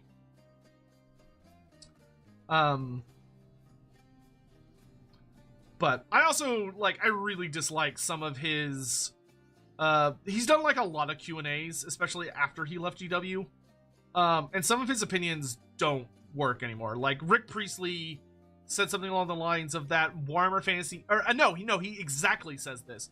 Rick Priestley says that Psychers and Wizards are the exact same thing, and that magic is the exact same thing as psychic powers, and that's just wrong. That is just wrong. Like, emphatically, utterly, entirely wrong. I would argue that it was probably true back in, like, 3rd edition, or maybe even 5th edition, but, like, once Warhammer Fantasy evolved, especially into the 8 colors of magic, no, absolutely fucking not. Like, that is not correct in this whatsoever. But I mean, he was still beating on that drum for ages. All right. Anyway, like, I honestly think you can look at a lot of what he said and says as he always looked at, like, fantasy through a 40k lens, which was odd. Anywho, Soltar, thank you for the $5 super chat. The Dwarf Guide video has me a little miffed. Kneeling to a human, timeline shenanigans, it's a grudging. Yeah, someone in the comment section actually pointed out that I missed a timeline fuck up as well. Of that, according to the Dwarf Player's Guide, the Cataclysm starts in, like, 4,500 years before the Imperial calendar, and that's just not correct. That's wrong. It actually starts 5,600 years before the before the rise of the Empire. So according to the Dwarf Player's Handbook, they just, like, erased, like, 1,000 years worth of history. Because somebody didn't check the dates. And I even checked the Old World. According to the Old World book, it was also 5,600 years ago, not like 45. Because the Cataclysm ends in like 44, 50 years before, somewhere in that ballpark, before the rise of the Empire. So I don't know who did the date section for the Dwarf book, but they goofed. They, like, super goofed. Kolbo, dwarf wizards in the Empire who practice elementalism are known for their tall hats and foul tempers. Some claim they have tusks, but the dwarf elementalists have denied these claims. Yeah, it does very much sound like just Chaos Force, doesn't it? Tanner Jordan, if Morghul is fate, how does Tzeentch fall in line then if he's the changer of said fate? So you have a lot of overlaps among gods. You have a lot more. Gods do not control entirely separate domains. Gods overlap immensely. There are a lot of gods that appear to control similar territory or similar concepts. Morghul is a weaver of fate, right? She is someone that knows how your story ends. But Tzeentch is a manipulator of fate. Tzeentch is the changer of ways, the changer of fate. For Tzeentch, it's all about not following your predestined path. It's fucking with it. If anything, Morghul and not Morghul, to be clear, it's Heg, H-E-G. They would be enemies, extreme enemies, because Morghul is that you're born, and she knows the course and the destiny that's meant for you. Tzeentch would be the little annoying spider that's getting into those webs and trying to pull them apart and weave them into a new shape to suit his own ends. Though, because it's Tzeentch, he's also completely contradictory and just, like, fucking himself over constantly. Because he's ass backwards at the best of times. So, those two would be natural foes. I don't think they would actually be that similar at all. I think they would be dramatically different. Kolbo, Witch King of Nagorond, is a kick-ass title and goes well with the Hag Sorceress of Grond. Also, Tolkien heavily stole from Norse mythology and originality is overrated. That's fair. That's a completely fair opinion to have. I also agree a bit. I also agree that originality can be overrated. I think it's something good to aspire to, but it's not the end-all be-all of storytelling. I think there's a lot more to be said for taking something that's already been done and showing it in a new lens, or showing it from a new perspective, a fresh perspective, that I find particularly compelling. That being said, Warhammer is a little notorious about not necessarily trying to do a new lens, but just like stealing something whole hog.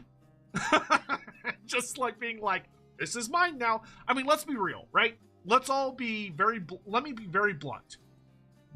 Games Workshop could not be created as a company now. If a startup out in England tried to do the exact same thing Games Workshop was doing, so they built up a company where they were like a shop selling miniatures for other games companies, and then they started making their own rules for those game companies, they'd be fine that far. But then when they created their own setting where they just blatantly stole from all the other settings around them and were like, oh, this is mine now, they would get the shit suit out of them. Which is deeply ironic, considering Games Workshop's own history. Not only that they stole, there's no other way to say it, they stole a significant amount of content from authors, games companies, and other creatives. And eventually they found their step eventually. But they did, like, there were times where they weren't even inspired by other people's stuff. They just ripped it directly. They got better, but if someone tried to do that nowadays, Games Workshop would sue them.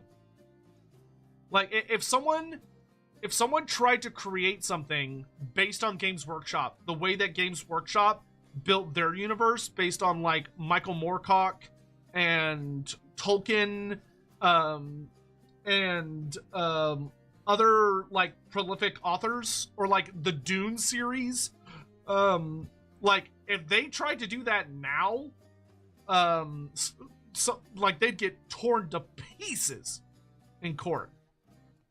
Like, it would be a massacre. Which is especially funny because if you know Games Workshop was notoriously litigious for the longest time. They've gotten a lot better. Like, GW nowadays, it is very, very, very rare to hear about Games Workshop hitting someone with a cease and desist anymore. In, like, the 2000s, so, like, from, like, I would say from, like, probably, like, 2000 to about 2015-ish, they were pretty iconic. Like, Games Workshop was really well known for bonking. They sent out cease and desist letters like you would not believe. There's actually, if you go digging for it, there's actually some really funny animations from the early 2000s, made on, like, Newgrounds. There are some Newgrounds animations about Games Workshop hitting people with cease and desists. Because Games Workshop used to be so obnoxious that if you made fan art, like, if you made fan art of a Games Workshop character, or, like, you made your own Space Marine, or you made your own whatever, and you were like, oh, this is Warhammer inspired, and you put it on, like, a fucking website for art, they would send you a cease and desist. Like, they were super notorious, for harassing people. They don't do that anymore. They're a lot better than they used to be. It used to be awful. No, I don't think the Emperor has a text-to-speak device counts. I don't think they count. If the Emperor had a text-to-speak device, never received a cease and desist. Like, I don't think I am fairly sure Games Workshop never talked to them. Like, Games Workshop never sent them an email. They never requested anything. Games Workshop completely left them alone. If an Emperor had a text-to-speak device, and like, they chose to stop doing that series. Games Workshop did not force them to stop doing the series. The creators behind TTS stopped doing it because they were admittedly, they were worried. Like, that's fair. They were worried about it. So they chose to stop, but they were never told to take it down. They were never told to cease and desist, because you could still go watch it, guys. If Games Workshop had gone after an Emperor has a text-to-speak device, they would have had to take down the series. But they didn't, because GW didn't go after them. And also, the creators didn't want to do it anymore. Like, they've pretty publicly said that. Like, they seem to be very, very happy doing their current series, and I know people have bugged them about bringing TTS back, and they just don't want to. Now, don't get me wrong. I totally get why they didn't want to do it anymore. Like, they saw GW, like, asking... Well, to be fair, Games Workshop wasn't really sending out cease and desist. They were more, like, buying people up. But the guy behind TTS, he burned out. Like, he was having bad burnout on TTS. Which, to be fair, like, he created so much TTS content. He had so much TTS content. Like, between burnout, between wanting to create something new that was just his, and GW, like, buying people out / taking things down, I think he made the right choice. I think I would have done the same thing in his position. I would have been spooked. But, like, I don't know of anybody that got hit with cease and desist. Like, correct me if I'm wrong, but to my understanding, Games Workshop bought a bunch of people, and they kind of, like, vaguely, sort of, kind of threatened some people where they were like, oh, come work for us, and also take down your Warhammer content. But, like, unless I'm crazy, I don't think anybody actually got, like, taken down. They bought a lot of people. Like, I know they bought up the Astartes guy, they bought up a couple other folks. I think there was somebody they offered to buy, and he said no, and they asked him to, like, stop advertising his Patreon as, like, a Warhammer fan projects thing. I vaguely recall there was one guy that happened to. But, like, all he had to do was not include Warhammer as part of his, like, pitch. Well, the Astartes guy was bought. Like, they just bought him.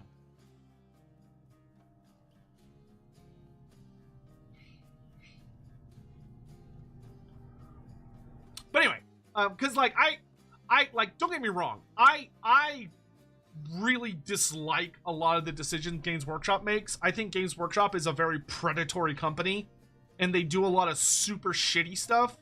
I don't think they pay their employees nearly as much as they should be paying them, considering how much money they make as a company and how much they rely on their employees. They grossly underpay a lot of those people. They also, I don't think, give enough credit to individuals within their company who create things. And I also think they charge way too much money for the stuff they sell, and they like to act like they're a much smaller company than they are, and they've got some very oppressive and not okay business practices. But I think a lot of what happened around the whole thing of when they were buying people up to try and get animators for the Warhammer Plus system, which I think Warhammer Plus is very stupid. I want to be super clear on that. I think Warhammer Plus is so dumb. I think it's a terrible idea. I feel like there's a way you can make it work, but the way they're trying to make it work is not good. They made Arch remove Warhammer, yes, and they should have, and I think that was a great decision. Because fuck Arch. Like, they don't need that in their community. Like, yeah, no, I remember that, and I think that was a good decision. Hell, I still remember when people came into my chat and were like, aren't you? They're coming for you next. They're coming for all the Warhammer creators. They came after Arch. They're coming after you. Spoilers, no they didn't, because he's a fucking twat. They only went after him because he was an absolute bastard. And they went after literally nobody else. Another wretched foul lizard thing joins the red host. Cursed Sotek spawn. And good riddance.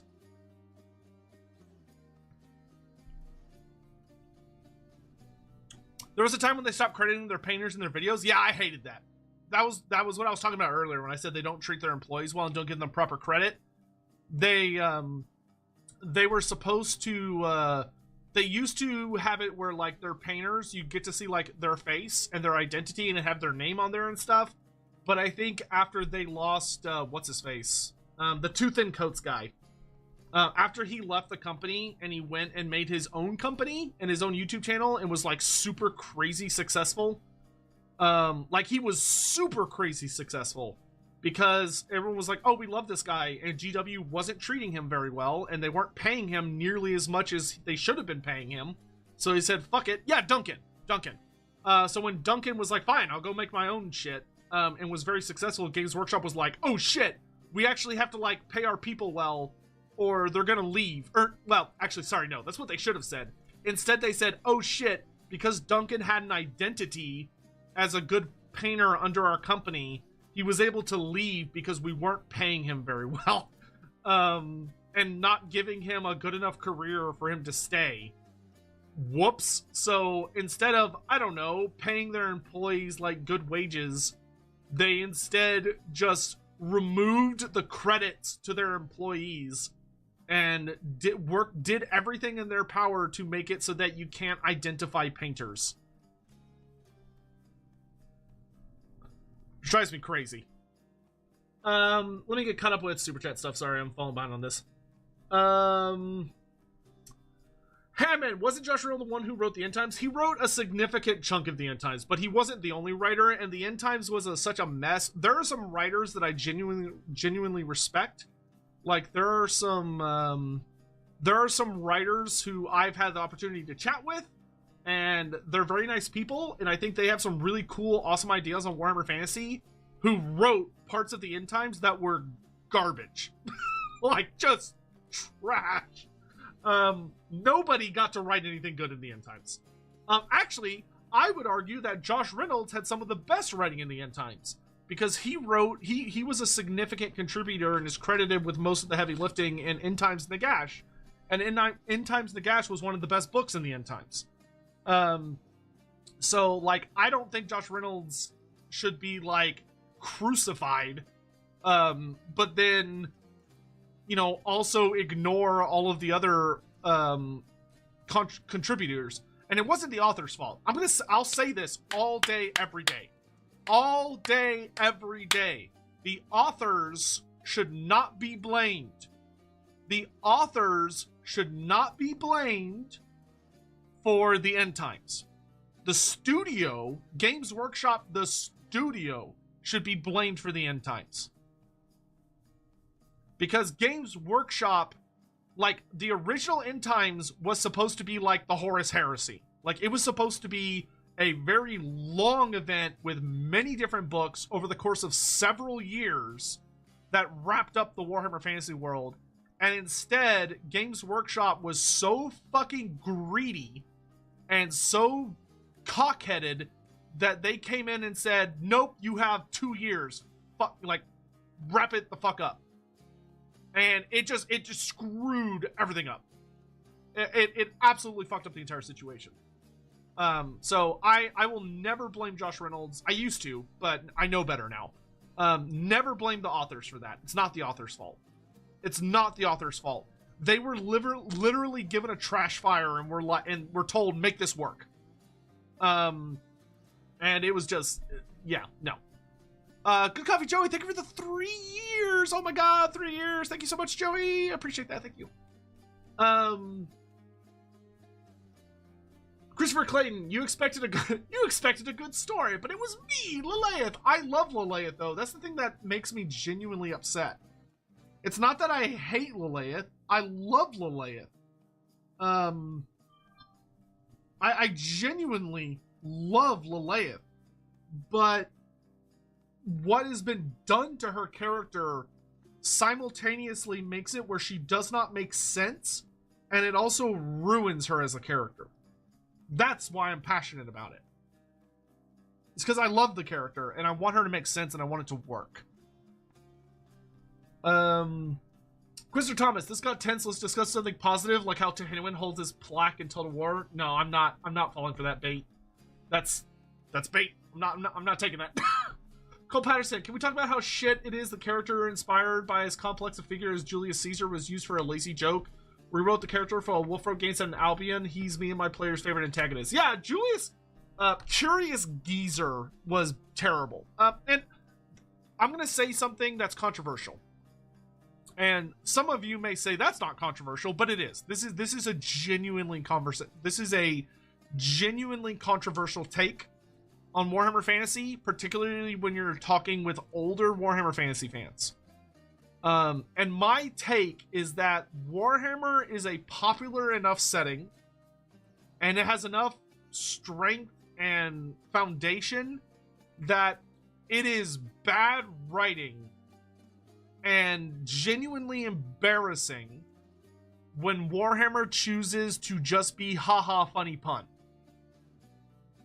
Like, I think it's fine for there to be, like, little well-hidden ones. Like, if you go watch the Koresh stream that we did for Lorebeards, the Koresh stream had some very good hidden puns.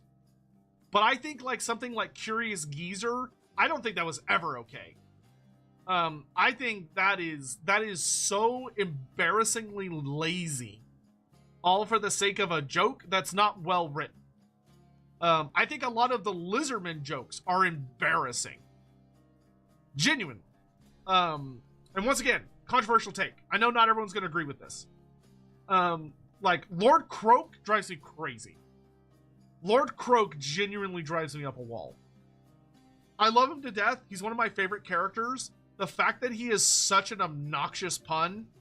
Like, I wish that Lord Croak was like the short version of his name. I wish he had like a longer name, and maybe Croak was like just a part of his name. But the fact that the entirety of his name is just Lord Croak because he's a frog that croaked, it's like, oh, guys, come on.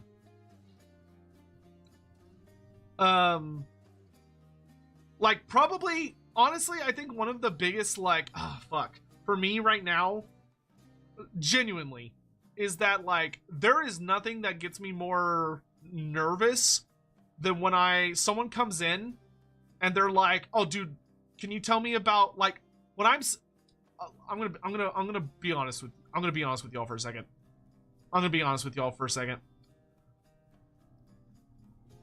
I've had this moment several times in the last year, right? Where I have gone to another community, especially like a lot of VTubers lately, right? I've been having a good time with a lot of VTuber stuff. And I go into like a VTuber community, meeting them for the first time. And I'm trying to introduce concepts about Warhammer Fantasy. And I'm like, oh, so you have like the Empire, which takes a lot of inspiration from like the Holy Roman Empire and Germany type themes. They use the German language. So a lot of the characters have German names and they speak the German language technically, even though they're British because GW is lazy. But there's a lot of like German inspiration. Bretonia has a lot of French inspiration. And the characters have French names and yada, yada, yada. Right? And you're doing that. And you're working your way around the world. And then you get to Lustria. And in Lustria, it goes, oh, here's Lustria, where you have these super badass ancient lizardman creatures. And they're kind of, and they take a lot of inspiration from like Aztec Mayan themes. And then somebody in the chat inevitably, every single time, will go, well, I'm from that area. Like, I'm from somewhere in South America or the Caribbean or Middle America. And what, like, tell me about the Lizardmen. And it's like, ooh. So almost all of the names are puns because they were all made by the same guy who had a really, in my opinion, I'll say it very bluntly, a very stupid sense of humor. And was just unrelenting with it. Like, it's one thing to throw in a pun from time to time. I think the occasional pun is fine.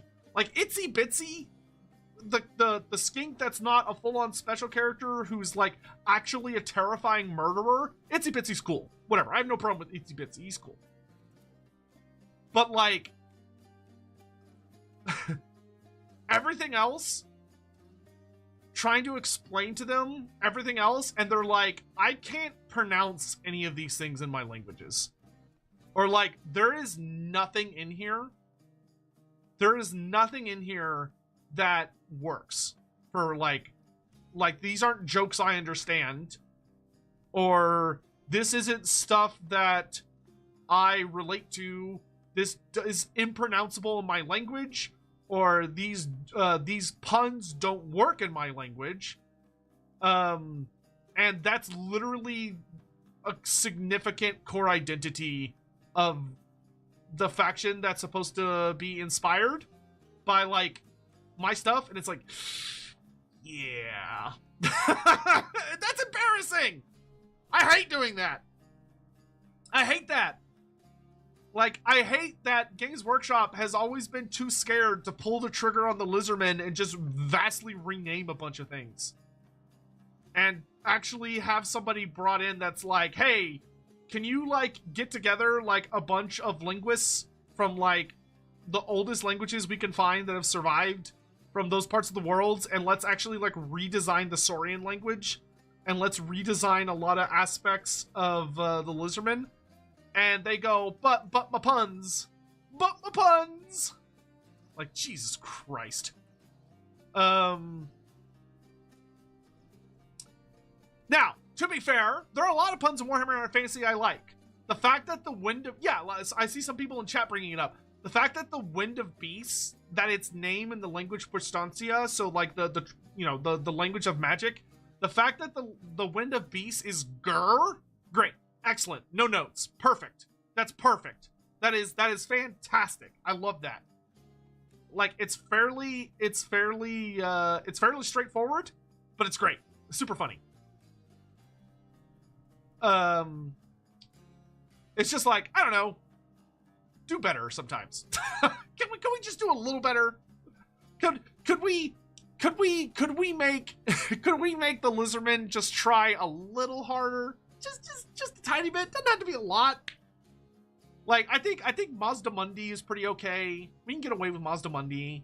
The first city being Itza, fine. Hetchewattle, fine. Like, most of the city names are fine. Like, Tic-Tac-Toe. Tic-Tac-Toe.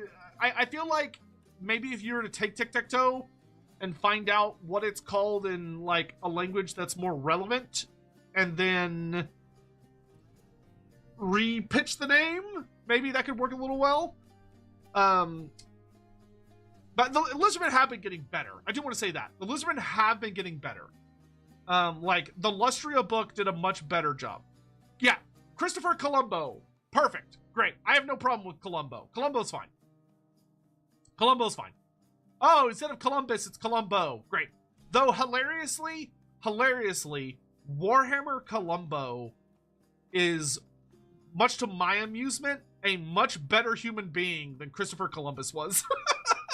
Like, he was a much better person, which is deeply amusing to me. How do you explain Itsy Bitsy, Insy Huinsy, and Tichi Huichi? I I don't even know if Itsy Weensy is still around.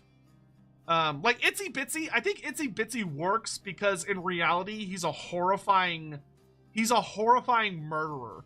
Like Itsy Bitsy is a serial killer madman of a skink. So I think because you have that really juxtaposition between how cutesy his name is and how fucking horrifying he is in reality, I think that one works. Come visit us in New Zealand. Hey, Cape Fury, if you'll pay for my plane ticket, I'll pay for everything else. I'll pay for my food, I'll pay for my lodging, I'll pay for everything else. If you want to pay for my plane ticket to New Zealand, I will come in a heartbeat. I will come hang out with you. I'll go anywhere you want to go. I'll do it, man.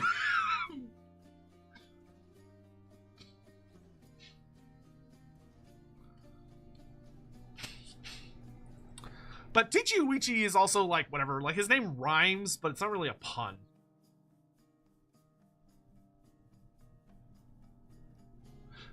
Ask a South American friend, tic-tac-toe should be Tati-T?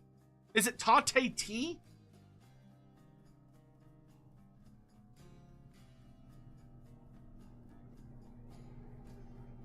I mean, and you could keep tic-tac-toe. I mean, he's not a super important character.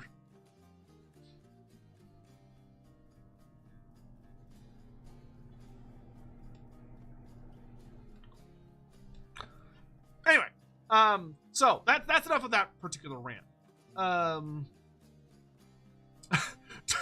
2K membership tier takes Sotek to Six Flags. Dude, I fucking love Six Flags. If we were ever gonna do like, listen, if I was ever one of those YouTubers where I have like, if I was ever to the point where I had like 10,000 subscribers on Twitch, or I was making like, if I was making enough money to be comfortable, which I don't. To be very clear, I live very much within a very strict amount of means. I don't make a ton of money doing this.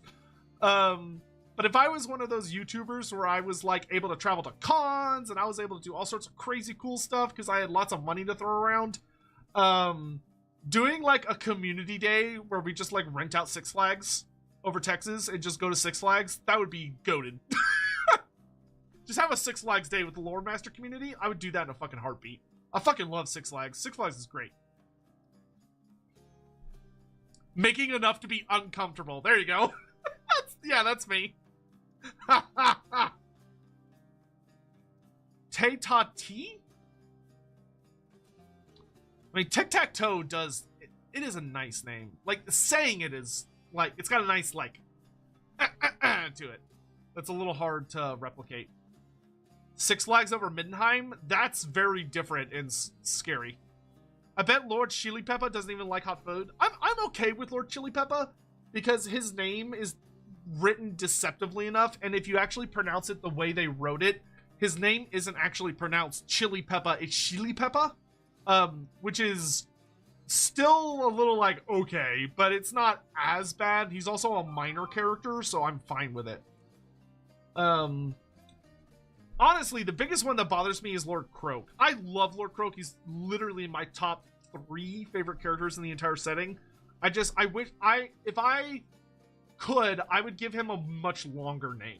I would have him have like a ridiculous name, and it's simply shortened to Lord Croak when talking about him. Hold on, let me get caught up by all this. Lost Raven, thank you so much for the $2 super chat. Colwell, thank you for the super chat. Idea, a Phoenix Guard who becomes a champion of Tzeentch to avert his own fated death. That would be slick. That would be a really interesting story. That would be difficult, but could make for a really fun tale. Story.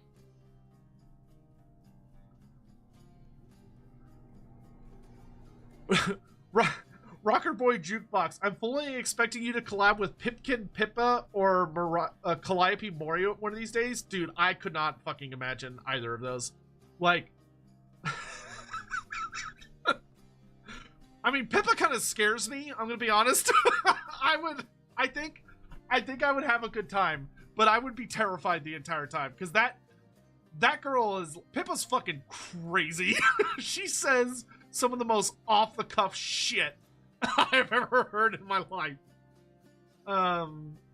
Like, she says some, like, whoa, thing. That is a mentally ill rabbit. Very funny, though.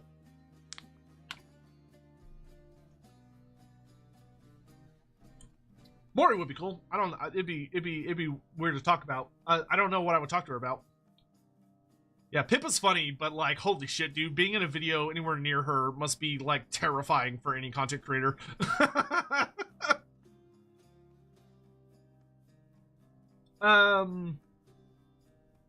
Silent Emperor, if you ever branch out in non-Warhammer lore, I highly recommend Old World of Darkness. I feel like it'd be up your alley in an incredibly deep and complex setting. Hopefully you play Bloodlines in October. I think we'll definitely play Vampire Masquerades Bloodlines this upcoming October. I've heard nothing but good things about it. I have a lot of friends who've played it, so I think we'll definitely play that this upcoming spooky season. Lost Raven 30k/40k are not as bad as you paid them. No, I didn't say they were bad. I mean, they're not for me. I'm not as big of a fan by any stretch of the imagination of 40k, and I could not care less about 30k. But I don't think they're bad. They're just not for me. The only thing I was saying earlier was that I think chaos is more relevant as like a constant threat in 40k and fantasy, or in 30k and 40k, than it is in fantasy. That's all I was saying earlier. Jez Hunt, here's a $5 for slamming Arch. Anytime. I will shit on Arch any day of the week. I don't care. Could not care less. That being said, I would love to chat with Pippa. She is very funny. You just need to be ready that if it's a live stream, you just got to be ready for deleting the VOD. Like, I feel like a live stream with her is, you better show up for the live experience because there's a very realistic chance the VOD is going to get deleted. Dan Parker. Darius Hinks is my personal favorite Warhammer fantasy writer. Love the Orion trilogy. Darius Hinks is great. He's written a lot of really good stuff. He's taken a whack at Go Trek and Felix. That was pretty good. The Orion trilogy is excellent. I think, man, my favorite changes a lot. I really, really like Bill King. I also really like Graham McNeil, and I also really like C.L. Werner. Those are probably my top 3 currently. But that could also change at a moment's notice. I really like C.L. Werner. C.L. Werner's done a lot of really cool shit. But every writer has strong and weak books. There's writers, they all have good books and bad books. Michael Tusky, thank you for the super chat. No message, but thank you very much. Tanner Jordan, thank you for the $2. We covered that one. Super Arlek, the biggest pain to me is Araby. It's right there in the middle of the known world and is referenced a ton. They needed to bite the bullet yesterday. I agree. By the way, if you haven't checked it out, please go watch my Araby video. You can literally just type into the search bar, Loremaster of Sotek Araby, and it's the first link. I'm really proud of this video, and I'm really sad it didn't get more views. This video didn't get as much attention as I would have hoped. I'm really proud of that video, and I feel really strongly that if they use that as a guide to rebuild Araby, they could make something really fucking cool, and give us an awesome Total War faction. Estalians are not called conquistadors. Estalians do have conquistadors. Estalians and Talaeans are big explorers. Estalia loves exploring, and Talea loves exploring. There's a bit of an issue, actually, where...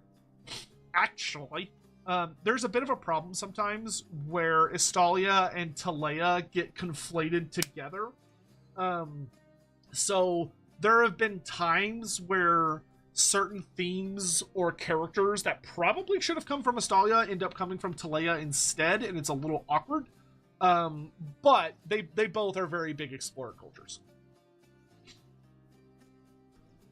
But I agree. Sign of the Emperor, you need to collab with Lumi first.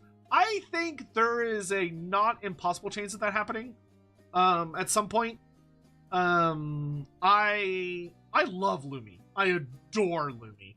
She is my favorite mentally ill streamer. But no, in reality, she's amazing. She's so talented, dude. Like, she's an incredible singer. The amount of variety content she does is bonkers. She's like, it is beyond incredible to me, how much content she does, and it's all fantastic. I think it's very difficult to be entertaining while, especially when doing things like strategy games, when that's not like the only thing you do. But she branches out into a lot of really interesting mediums, and she's very good at all of them. I could not have more respect for her as a content creator or a person. She's super fun. Signing up for her, be sure to get the fan patch for Vampire the Masquerade Bloodline. Oh yeah, definitely. We'll get to that. We'll start talking about Vampire the Masquerade in like September. Yeah. Oh, dude, Graham McNeil's fantasy books. The Sigmar series is really good. His elves books are awesome. He wrote some really, really fun elf books. Yeah, Graham McNeil is fantastic. He's great. He's good. Good stuff. Kobo, Bill King changed Yuri and Poison Blade from a one-note character with sick drip to an incredible dark elf character who just happened to have sick drip. Yep. Very much so. Very much so. He's great. Yeah, Bill King cooked pretty hard with the Tyranny Tekla series. Hold on, I'm gonna mute.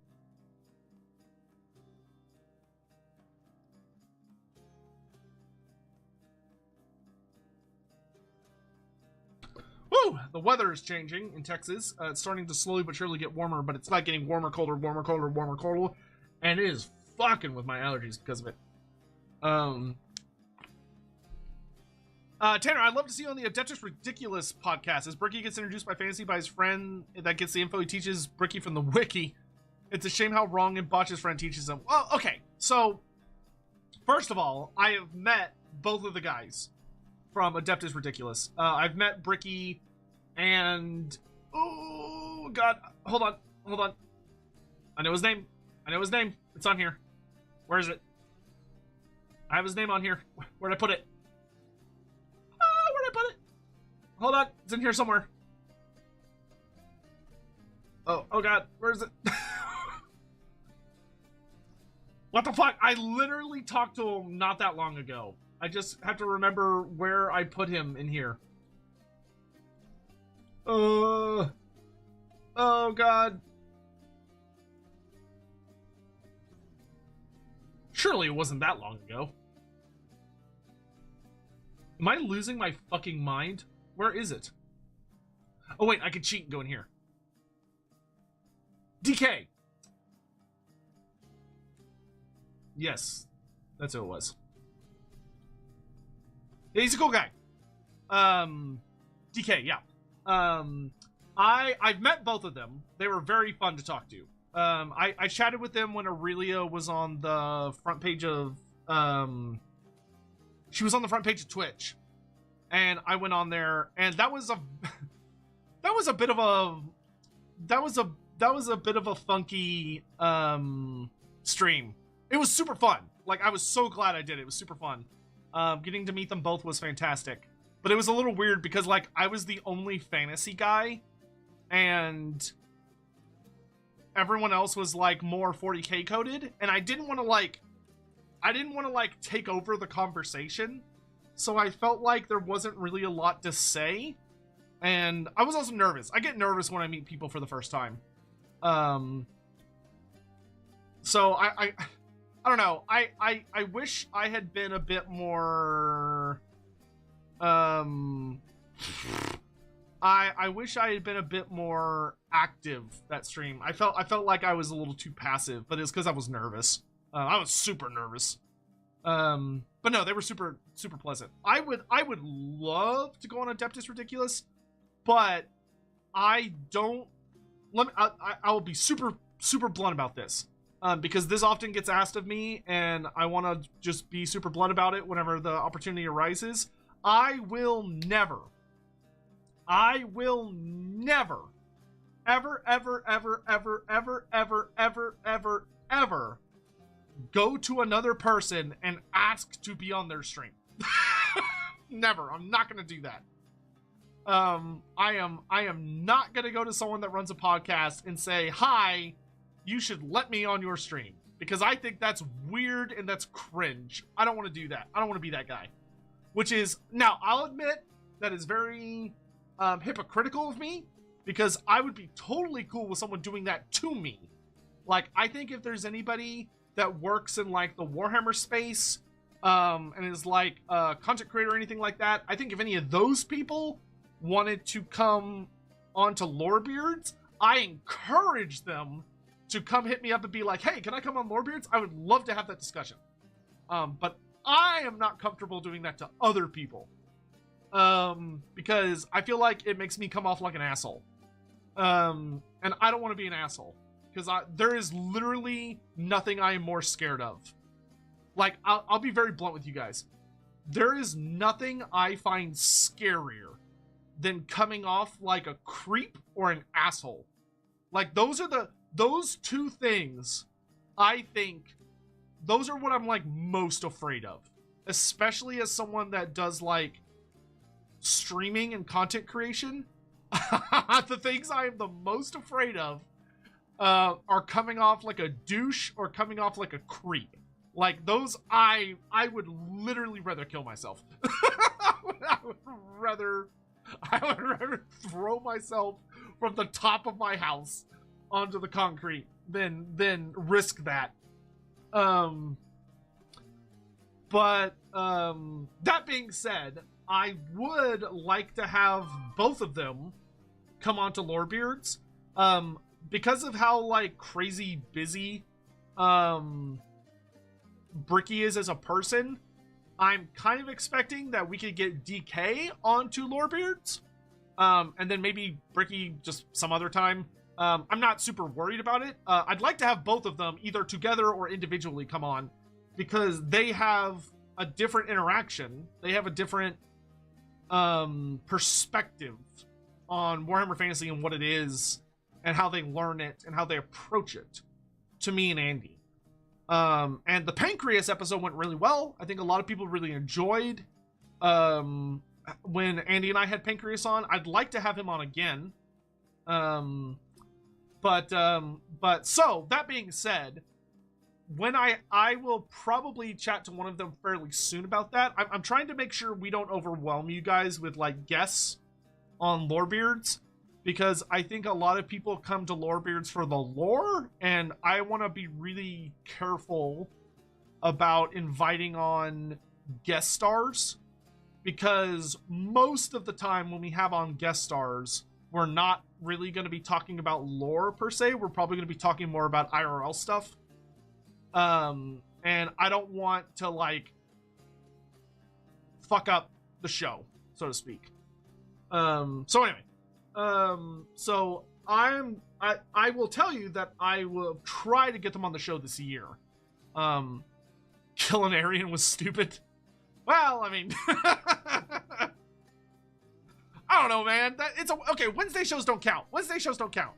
I don't care if you like the Wednesday shows. The Wednesday shows are extras. They're just for fun. If you don't like it, whatever.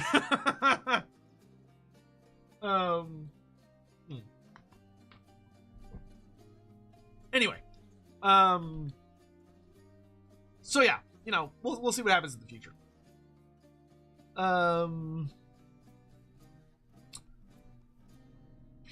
Zar94, thank you so much for the super chat. Work comes early tomorrow. Good night, everyone. Oh, well, good night. Thanks so much for coming by. Bring back Andy Hall. I would love to get Andy Hall, but listen, getting Andy Hall, you have to literally, like, fight a bear to get Andy Hall out of the dungeon they keep him in. I love Andy Hall. I love him so much, but he gets CA. CA keeps him on a bit of a tight leash. I think Creative Assembly is genuinely terrified that if they let Andy Hall go talk to people, that he'll say something that he's not supposed to say, either just out of, like, passion or accidentally reveal something he's not supposed to reveal, and they're so terrified of that they do not let him out a lot. So I would love to have him on the show again soon, but he is it's difficult because I'll put it this way. Whenever I talk to Andy Hall, there's a rule. There's a hard rule. And the hard rule is that it cannot, if I'm with him, it cannot be a live stream. It's not allowed to be a live stream. If it's Andy Hall and me, it can only be a video. Because we have to record it in advance, and then we have to send the recording to Creative Assembly so they can watch it and make sure that nothing gets said that they don't want to be said, and then they send it back with any like requests to cut out certain parts, and then that's what we're allowed to publish. I am not allowed to have him on for a live stream because they don't trust us. They don't trust me, they don't trust him, they don't trust anybody. And honestly, that's fair. That is super fair.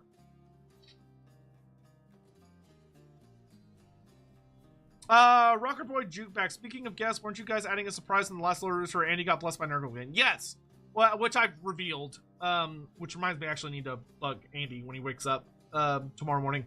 That this upcoming Sunday, we're going to have Alfred Nunes, also known as Mad Alfred on Lorebeards. You have probably heard of him if you've been paying attention to the old world, because he created a bunch of maps, his own personal maps for his own personal love of Warhammer Fantasy, and Games Workshop accidentally stole all of his maps and used them as official for old world.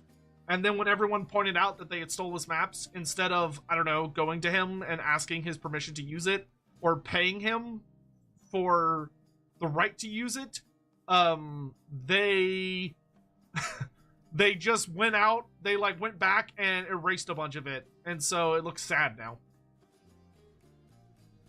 No, not Weird Al. I would love to chat with Weird Al. That man's got stories. Plus, he's just a gifted musician. Hammond, just say let's be in each other's podcasts? No, that's still weird. Tanner Jordan, I request having Sage and Ed from Lawhammer on since they have a newer perspective. Plus, I see what you did there.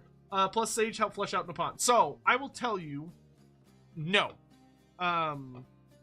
Because Andy doesn't want them on until they finish Lawhammer. Because Andy doesn't want to reveal anything or spoil anything about what they've been doing with Lawhammer until it's finished, until it's out, so to speak. And I also don't think he wants their perspectives to be like warped by what would happen if they came on the show and talked to us. Now, that's something that will happen eventually. I think once Lawhammer is done, like once they have finished The Enemy Within, I will pressure Andy to bring on as many of the players as we can. All of them, hopefully. Either one at a time or in groups or whatever. But pulling them all on to chat about, you know, all of that. So that's something I would like to do for sure. But not yet. Not yet.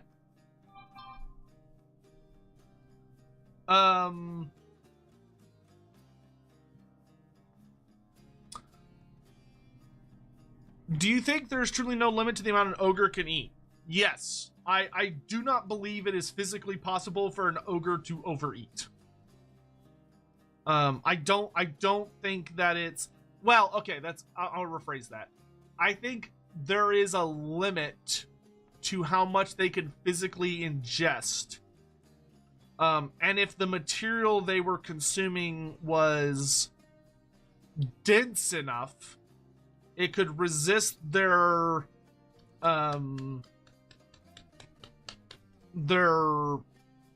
gastrointestinal system breaking it down fast enough that they could theoretically get full and eat so much that like their stomach bursts. However, I think that would be difficult. I think I think that unless it was something like rocks or something, or like metal of a certain kind, ogres are able to digest things horrifically fast, because they're capable of eating troll meat raw, and digesting it faster than it can regenerate. They're also capable of eating lava, though they have to like build up to it. And Grease's Goldtooth, for instance, Grease's Goldtooth ate in one sitting. He ate his father, who was bigger than him, all of them. He ate his entire father. So his father was bigger than him physically, and Grease's ate him. And then in the same sitting, Grease's killed and ate several challengers for the position of tyrant to the Goldtooth tribe. In the same fucking sitting. Because after he killed his father, he was basically trying to become tyrant, and then he was challenged by, like, bruisers, who also wanted to be tyrant and didn't want to listen to Grease's. So he ate, like, 5 or 6 different ogres. Whole! He ate all of them. Every bite. And he didn't die from it. So clearly, they can eat an almost endless amount. Now, what I will note is that I do think ogres I do not believe it is physically possible for ogres to feel full. I think ogres are always hungry. Now, I think there are levels to their hunger. Like, they have a smaller, more satiated form of hunger, and then they have, like, crippling hunger. But I believe because of the kind of like the psychic, or spiritual, we'll say, the spiritual imprint of the Great Maw upon them, they are eternally hungry. Eternally. Which fucking sucks, but it explains a lot about their behavior. That being said, when it comes to eating organic food, it seems if ogres are eating something that's based in, like, meat or bone, that they could genuinely eat an endless supply of it. They digest it faster than they can consume it. That being said, I do think there's physical limitations, but the result would be gross. We actually see wyverns can do this. Wyverns are known for being able to consume just a ridiculous amount of food, to the point where their stomachs start to bloat. But wyverns, I think, would actually be kind of similar to what an ogre would do, which is that wyverns don't feel full. Wyverns never get to a point where they won't eat anymore. Instead, what a wyvern will do is, as a wyvern is eating, if their body physically does not have space for what it is they're consuming, they immediately just start, like, spraying out excrement. Like, their body is, like, rapidly digesting whatever it is they're eating, and they'll just defecate endlessly to make room for what they are consuming. And it's likely an ogre would be very similar, where an ogre could probably eat a seemingly impossible amount, but I think if an ogre ever got to a point where they were consuming material and there literally, physically, was just no more room, like just none, there was just absolutely no more room, that I genuinely think they would just start defecating to make room. Which is gross and horrible, but I do think that's probably how they would work. Though, it's also possible that ogres are such a weird species, perhaps they have the ability to eat and digest so quickly that they're literally able to, because ogres have several stomachs, and they also have an extended intestinal system. So they have more stomachs than humans do, and they also have a significantly more advanced and longer intestinal tract than humans do. So they have a lot more advanced digestion. It's very possible that ogres are so proficient at extracting resources from everything they eat that they have a lot less waste. And it could be that their gastro system is so efficient that they're able to convert things they eat into calories and energy and actually put on like fat and weight in a very like dramatic time frame. Like I honestly have no idea. I have no idea off the top of my head. Actually, I wonder if I can Google this. How long does it take for the body to convert food into fat? So, apparently, for humans, it takes 4 to 8 hours from when you start a meal to start storing that energy away as calories. So it could be that ogres' stomachs are so big and so long and advanced. It could be that the amount of time it takes for them to eat so much food that it would fill up their system is just so much shorter than it takes for them to break everything down and convert it into fat, that it might very well be that ogres physically cannot eat so much food that they're able to become truly full. It might be genuinely physically impossible for them, which would actually be super interesting.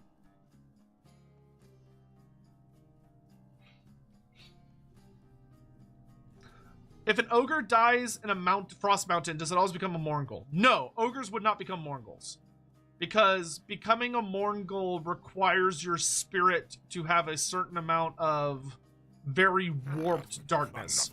Kind of like if you go watch our if you go watch the Lorebeard stream on the ghouls. It's been a while since I've been in a position to support you, but I just want to say that even if I couldn't support you, I was still loving all of the content you always do. Oh, thank you so much, Lally. I really appreciate that. That's super sweet of you. Thank you for the 22 months. And y'all never need to feel the need for financial support. Like, don't get me wrong, it's super appreciated. It is deeply, deeply appreciated. Y'all are literally everything for me. Y'all are my everything. But please don't ever feel the need to do it. Just showing up to streams helps immensely. If you could like a stream or like the video you're watching and leave a comment, that helps so much. Because that tells YouTube, oh, people are liking this, I should promote it more, and that's really appreciated. But just showing up to stuff and liking and commenting, that is more than I could ever ask for. Genuinely. But anyway, yeah, but Morghuls require a certain amount of fucked up spiritualness to really become a Morghul. That being said, it's certainly possible an ogre could turn into a Morghul. I don't think that would be out of the position of impossibility. But that ogre would have to die deeply, deeply fucked up. Like, it would have to be a very enraged, bitter, hateful ogre when it dies. The Loremaster doesn't have a mean bone in his body. That is not true. Not true at all. I was pretty mean, I think, at the beginning of the stream. I've mellowed out as the stream has gone. Also, okay, so when I was younger, I was a very mean person. I was a dick when I was younger. I was not I was not a kind person in my youth. But my parents, especially my mother, was always adamant on that you should not be mean to people. Like, if you're gonna say something mean, you just shouldn't say it. You should just keep it to yourself. And now you may think, oh, that's because Sotek's mom was the nicest person. No, that's not it. My mother is a very nice person. She genuinely is, but she can be really vindictive. What my mother meant by it was that being mean to someone, saying nasty things, never pays off. That one of my mother's core sayings to me growing up was, you catch more flies with honey. That no matter how much you hate someone, how much you think someone's a fucking asshole or just a moron, or how difficult they make your life or whatever, you should always be nice when you talk to people, because you're more likely to get what you want by being kind than by being a dick. Just gets you nothing. It's pointless. Like, it might make you feel a little better, but you don't actually gain any benefits out of it. And she's totally right about that. I can tell you from experience, I know some people that do not have self-control. I know some people that do not have the ability, that when they get mad, they just get mad. And, like, if somebody upsets them, they just spew out, like, vitriol. And that is not a good plan, yo. All you do is make enemies. All you do is make enemies.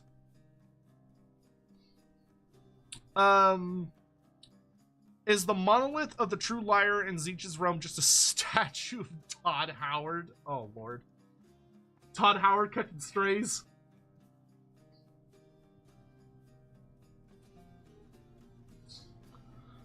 But I mean, I think I raged pretty good about Lileath earlier.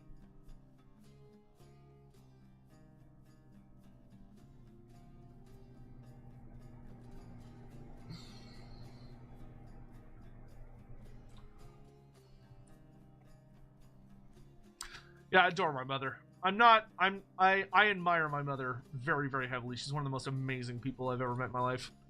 Though, I'm also, there's a part of me that's, like, somewhat afraid of my mother.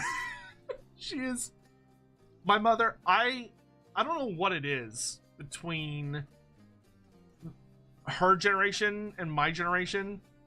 I don't know if it's a generational thing or if it was just her thing, but, like, my mother is not at all afraid of being so confrontational. Like, you could be a total stranger, and if she thinks that if she thinks you need to be dealt with, you will be dealt with. It's scary to watch. She is so scary sometimes.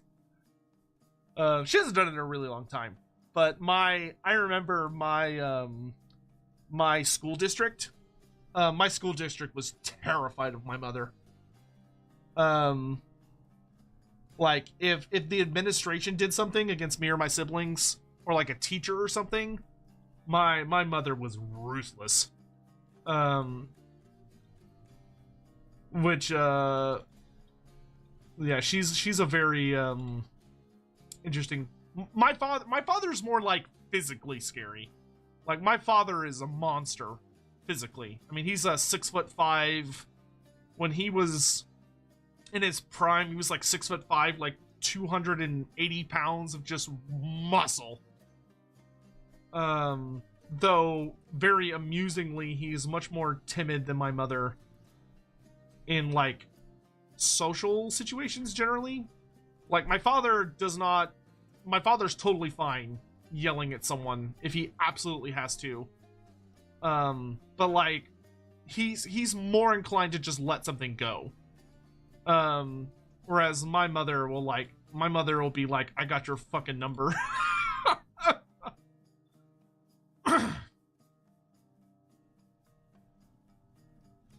Anywho, is there any aspect of Khorne that incites rage in you? We need that. I think Khorne, I wish it wasn't so boring. I think there's a lot of really cool things that could be explored with Khorne, and I think there could be a lot of really fascinating concepts explored with how rage could be used in a justified fashion. So, like, what are situations that inspire hate and inspire rage in people for completely reasonable means? Like the slave being feeling hatred and rage towards the slaver, or the oppressed feelings hatred and rage towards the oppressor. You know, people that are downtrodden despising those who live in better means than them, or people that come from, like, abusive households that are beaten by their partners or their parents. Like, I think there's all these fascinating ways that you could explore how Khorne is noble in a sense, even though he's not. He's absolutely not. one of the things that drives me crazy about Khorne, like annoys the fuck out of me, is that whenever you meet someone that wants to have Khorne be... So, Khorne should never... The Chaos Gods should never be good. They shouldn't be. The whole thing about Khorne is that they should be... The Chaos Gods are evil. Purely. They are undeniably, unspeakably evil. And always will be. There is nothing about them that is ever good. And anyone who ever tries to use them in order to accomplish good should always fail, ultimately. They should always be punished for their hubris. Because that's how dangerous chaos is. Is that if you try and rationalize them, there should be a way that you could rationalize how rage could be used for good. You should rationalize how change and hope and magic could be used for good. You should rationalize how life could be good and how excess could be good, but it's always it always fails because chaos is a toxin. Chaos is a cancer, and it infects everything that it touches. It's an inevitable slippery slope that countless millions of people and elves and dwarfs and Famir and beastmen and so many others have thought, oh, I'm the one that won't fuck it up. I'm the one that's careful enough and clever enough to manipulate chaos, and it should always blow up in your face in the end. Anyway, oh, I lost my train of thought. For Khorne, I get annoyed when you always will meet someone that is like, oh, well, I like Khorne as the good guy god of honor. Khorne's the god of honor. He's the god of honorable combat. And it's like, no, dude. No, that's not... There is nothing about Khorne that should have to do with honor. That is never an aspect that Khorne should be viewed through. Like, that could be like a cult in how they view Khorne, but that should not be Khorne himself. There is nothing about Khorne that indicates honor is anywhere in his code. Khorne is a blood god of rage, of hatred. Those are his core fundamentals. Honor is so far removed from that. It's like, no, that's ridiculous. Now... Why are people so tired when April starts? Because they've just been through a 31-day march. Get out! Get out! Thank you for the 22 months. I appreciate that. Stupid. The thing with Khorne that nobody explores, and it drives me crazy, is justified hatred, justified rage. I mean, not to get political, but just as a little example, like if there was a certain Mario brother that did something kind of recently where a lot of people in the world are so fed up with certain systems that they went, yeah, that's fucking justified. Good on him. Like, that's a really good inspiration for a Khorne scenario. Instead of like, oh, the honorable duelist, which is like, there's nothing Khorne about an honorable duelist. Slaanesh is like more the honorable duelist, in my opinion, because that's more of like seeking perfection in martial pursuits than rage. Now, granted, once again, I think there are followers of Khorne that can be honorable.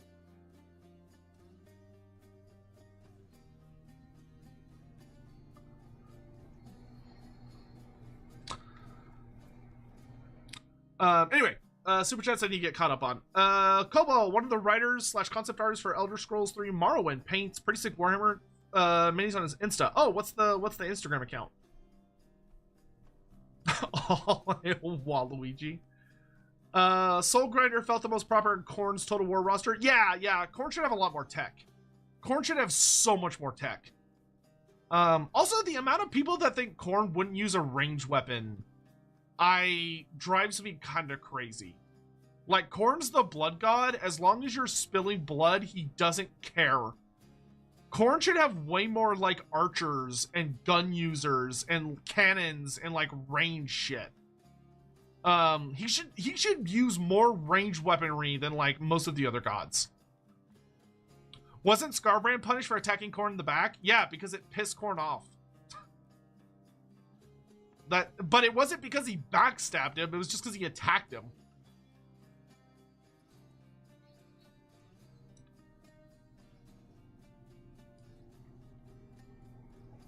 Michael Kirkbride. Is that his Instagram account? By the way, I'm back on Instagram now. My account actually kind of got vaguely hacked, sort of. But I fixed it finally. And yeah, I'm really bad about it, but I'm trying to post more stuff.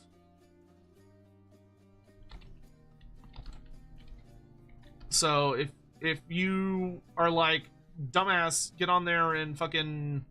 Oh, there he is. Michael Kirkbride. Whoa! Wow, his paint jobs are fucking immaculate. Oh my god. Sadly, he only paints 40k.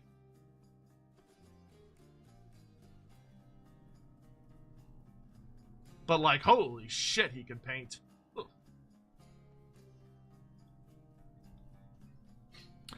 Tanner Jordan, the fact that we have a chainsword as an item on the Realm of Chaos, you know there's a heavy bolter in there somewhere? Yeah.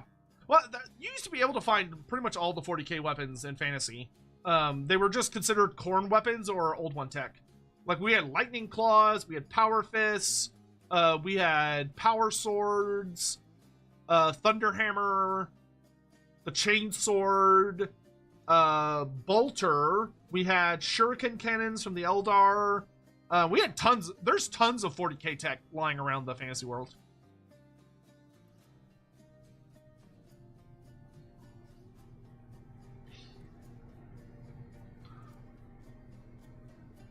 Can you get that chicken vermicelli recipe? Hell yeah, dude, I fucking got you. So to make Sotek's chicken vermicelli, which is a dish that my mother made, and granted, I don't tell my mother I said this, but I make it better than she does now. But that's simply a child, you know, overtaking their parents. It's the natural order of things. Hey, Aya, what are you doing here? Thunderhammer was your Thunderhammer was your nickname in high school? Aya just creeps up behind you and she's like, the Thunderhammer is my penis. So chicken vermicelli recipe, the way I make it. I like to have a lot of chicken in mine. So I get at least 2 full chicken breasts. Or you could use just whole chicken. So like just a raw chicken. You could do that if you like to mix white and dark meat. I am not a big fan of dark meat. I just prefer white meat. So I usually get like 3 to 4 chicken breasts. My recommendation is that you pound them out. So get yourself a meat mallet or a meat hammer or whatever you call it. Pound them out so they're nice and flat. Salt the fuck out of them. Like, I would put like a generous amount of salt on both sides as it's raw. And then you toss them all into a pot that you dump you can get chicken stock. So get yourself chicken stock. And I would say if you buy chicken stock, just like take one of those little cartons and dump the whole thing. Dump the whole thing. You dump the whole thing into a pot and then fill it like a little bit more with water. But you want it to be mostly chicken stock. And then you throw all your chicken in there and you get it going. So it'll boil and cook the chicken. While you're doing that, you're going to get a whole onion. I would recommend a yellow onion, but you want some kind of like sweeter onion. So yellow onion's what I recommend, but you can use like white onion or whatever. But you take a whole onion, and you're going to dice it. So you're going to chop it all the way down. So you're going to dice your onion. You're also going to dice 1 whole bell pepper. It can either be a green bell pepper or a red bell pepper.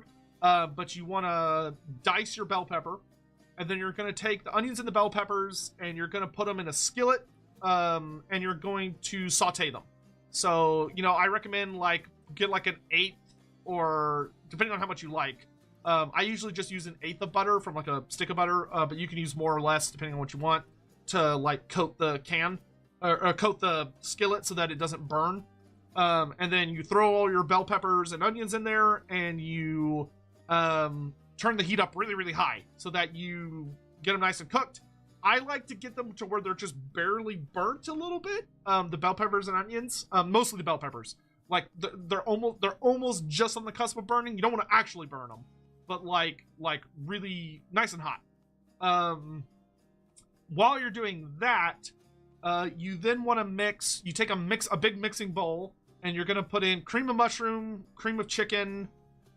Mix those together. Then you're gonna throw in a little jar of diced pimentos.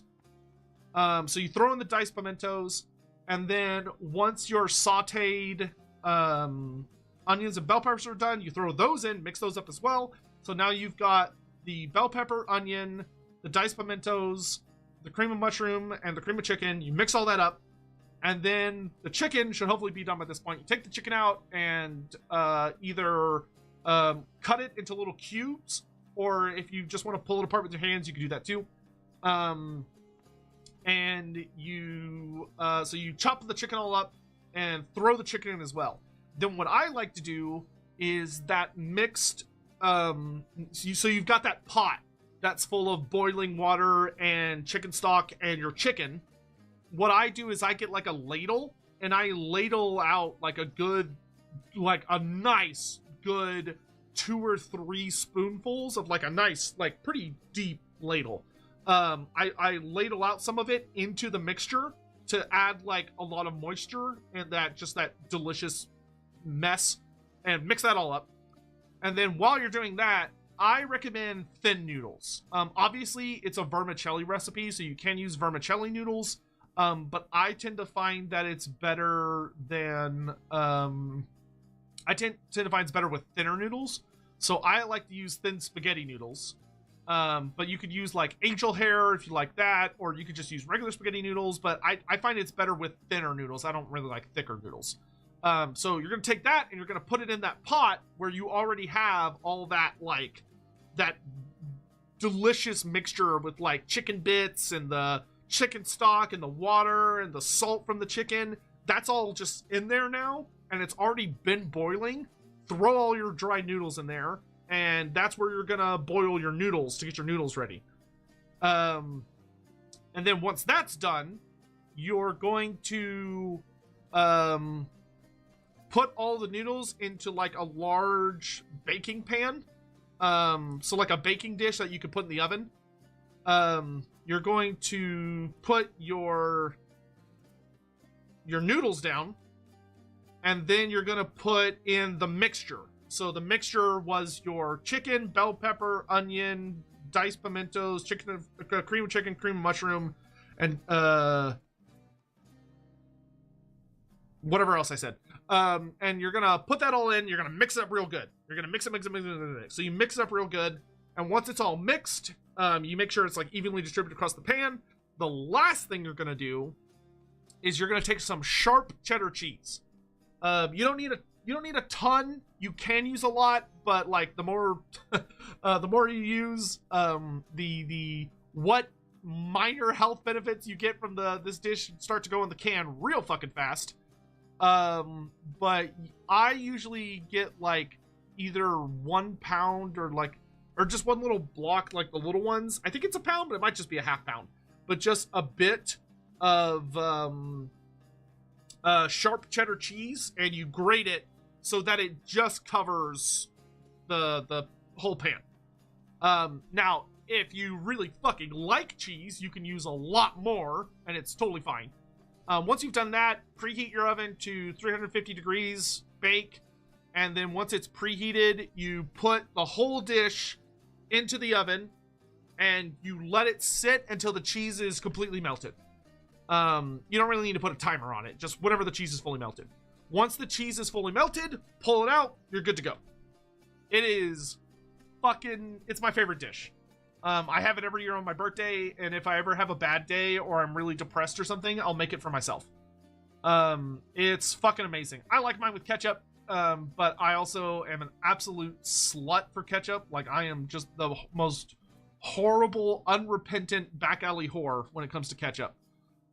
So keep that in mind. Yeah, there you go. That is how I make chicken vermicelli. Which I really shouldn't call it that, because I don't really use vermicelli noodles anymore. I use thin spaghetti noodles, but chicken thin spaghetti sounds weird, so I should probably just call it something else. But whatever.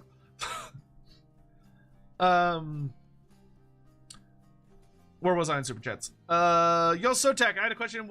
How would you cook a slan?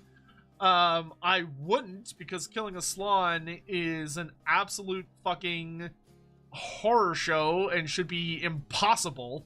Utterly impossible for any kind of Wolfrit party. But if you were going to, I would probably look up French recipes for frog legs and what they do with the rest of the frog and copy that. I don't eat frog, so I wouldn't know what else to tell you. Alex, True Custodian, read God Eat Your Son from Rant. You would love it. Oh, yes, I've heard very good things about it. It's on my to-do. I actually own it. It's on my to-read shelf next to my bed. I just haven't gotten around to it yet. The Hobby Square, I like the concept of a warrior who wants to be very honorable, but slowly lets it slip when falling to Khorne Rage Test Growth. Yeah, that's perfect. That's absolutely perfect. And that would be a good idea for like a Khorne cultist, is that there's a Khorne cultist who hangs around combat schools and tries to like push people to like, oh, like, I see you're a skilled duelist. You should use your anger. Like, you should think about things that make you full of hatred and rage and use that to like guide your strikes, to put more strength behind your blows. It'll make you a more effective duelist. And what it is it's a Khorne cultist who's trying to corrupt them down the path of Khorne. I think that would work super duper duper well. Pound the two breasts raw. Listen, I'm not going to confirm or deny if that's something that is very... Never mind, I'm going to stop before I say something I shouldn't say. I plead the fifth. I plead the fifth. Are Khorne cultists just outrage grifters? Some of them are. Anyway, I think that is actually a good place to stop for tonight. My voice, I can tell, is getting worn. But hopefully this was fun. Like I said, I'm going to try and do these like maybe once a week or once every other week or something, where we come on and just yap about something. I don't know if this is entertaining. I hope it's entertaining. If it is entertaining, do let me know. But the goal of these, I think, if you're still here, is this what a Zatsudan, is that what that means? I don't know if she's still here. She might have popped in and made a penis joke and then left. Which, you know, goated. You know. Failing to explain. Just show up, drop your dick joke and leave is a strat. One whole bell pepper, dice and saute in hot skillet with butter, caramelize them. Yes, but do the onion with the bell pepper. You should do them together. Mixing bowl of cream mushroom and chicken, jarred diced pimento. Yeah, throw in onion and pepper, cube chicken. Throw a mixing bowl as well. Later, all about 3 deep spoonfuls in a mixing bowl. Use thin noodles. Cooking a chicken stock. Put cooked noodles into large baked discs. Yes. Yeah, generally, yeah. Yes, this would be great. Awesome. All right. I'm going to send y'all off on some rate and stuff. Yeah, I can feel my voice is like, oh, I need help. So I'm going to do the smart thing and call it before I hurt myself. Just a reminder that tomorrow we are looking at, hopefully we'll be building an Everchosen. So we will be building an Everchosen of Chaos from scratch tomorrow. That is the absolute hope.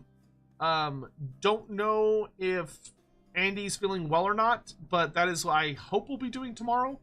But we will also, God's willing, tomorrow morning, I really want to play some Final Fantasy 14. I really want to play some Final Fantasy 14. Because I want to start working towards Shadowbringers? No, it's not Shadowbringers. It's the other one. I forget what 4.0 is. But anyway. So I'm going to send you off on a raid. We're going to go see my buddy, Sigrid and Bird. Stormbringers, thank you. Yes, Stormbringers is what's next. Let me make sure that they're, like... Okay, good. Sigrid is still, like, streaming. I'm going to send y'all there. Behave. Sigrid is an absolute fucking gremlin, but she's a good friend. So behave yourselves. If you're on Twitch. YouTube... Mercy is live. Perfect. Why don't we raid Mercy?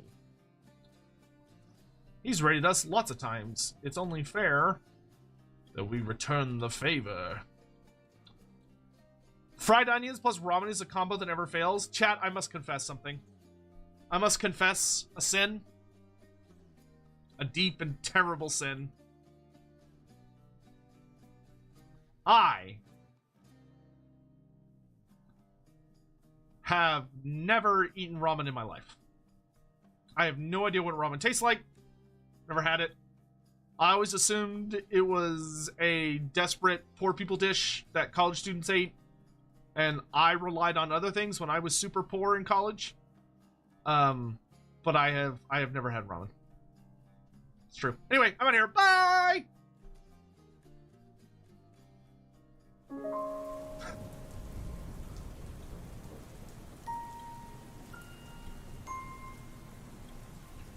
Don't ever catch me alive!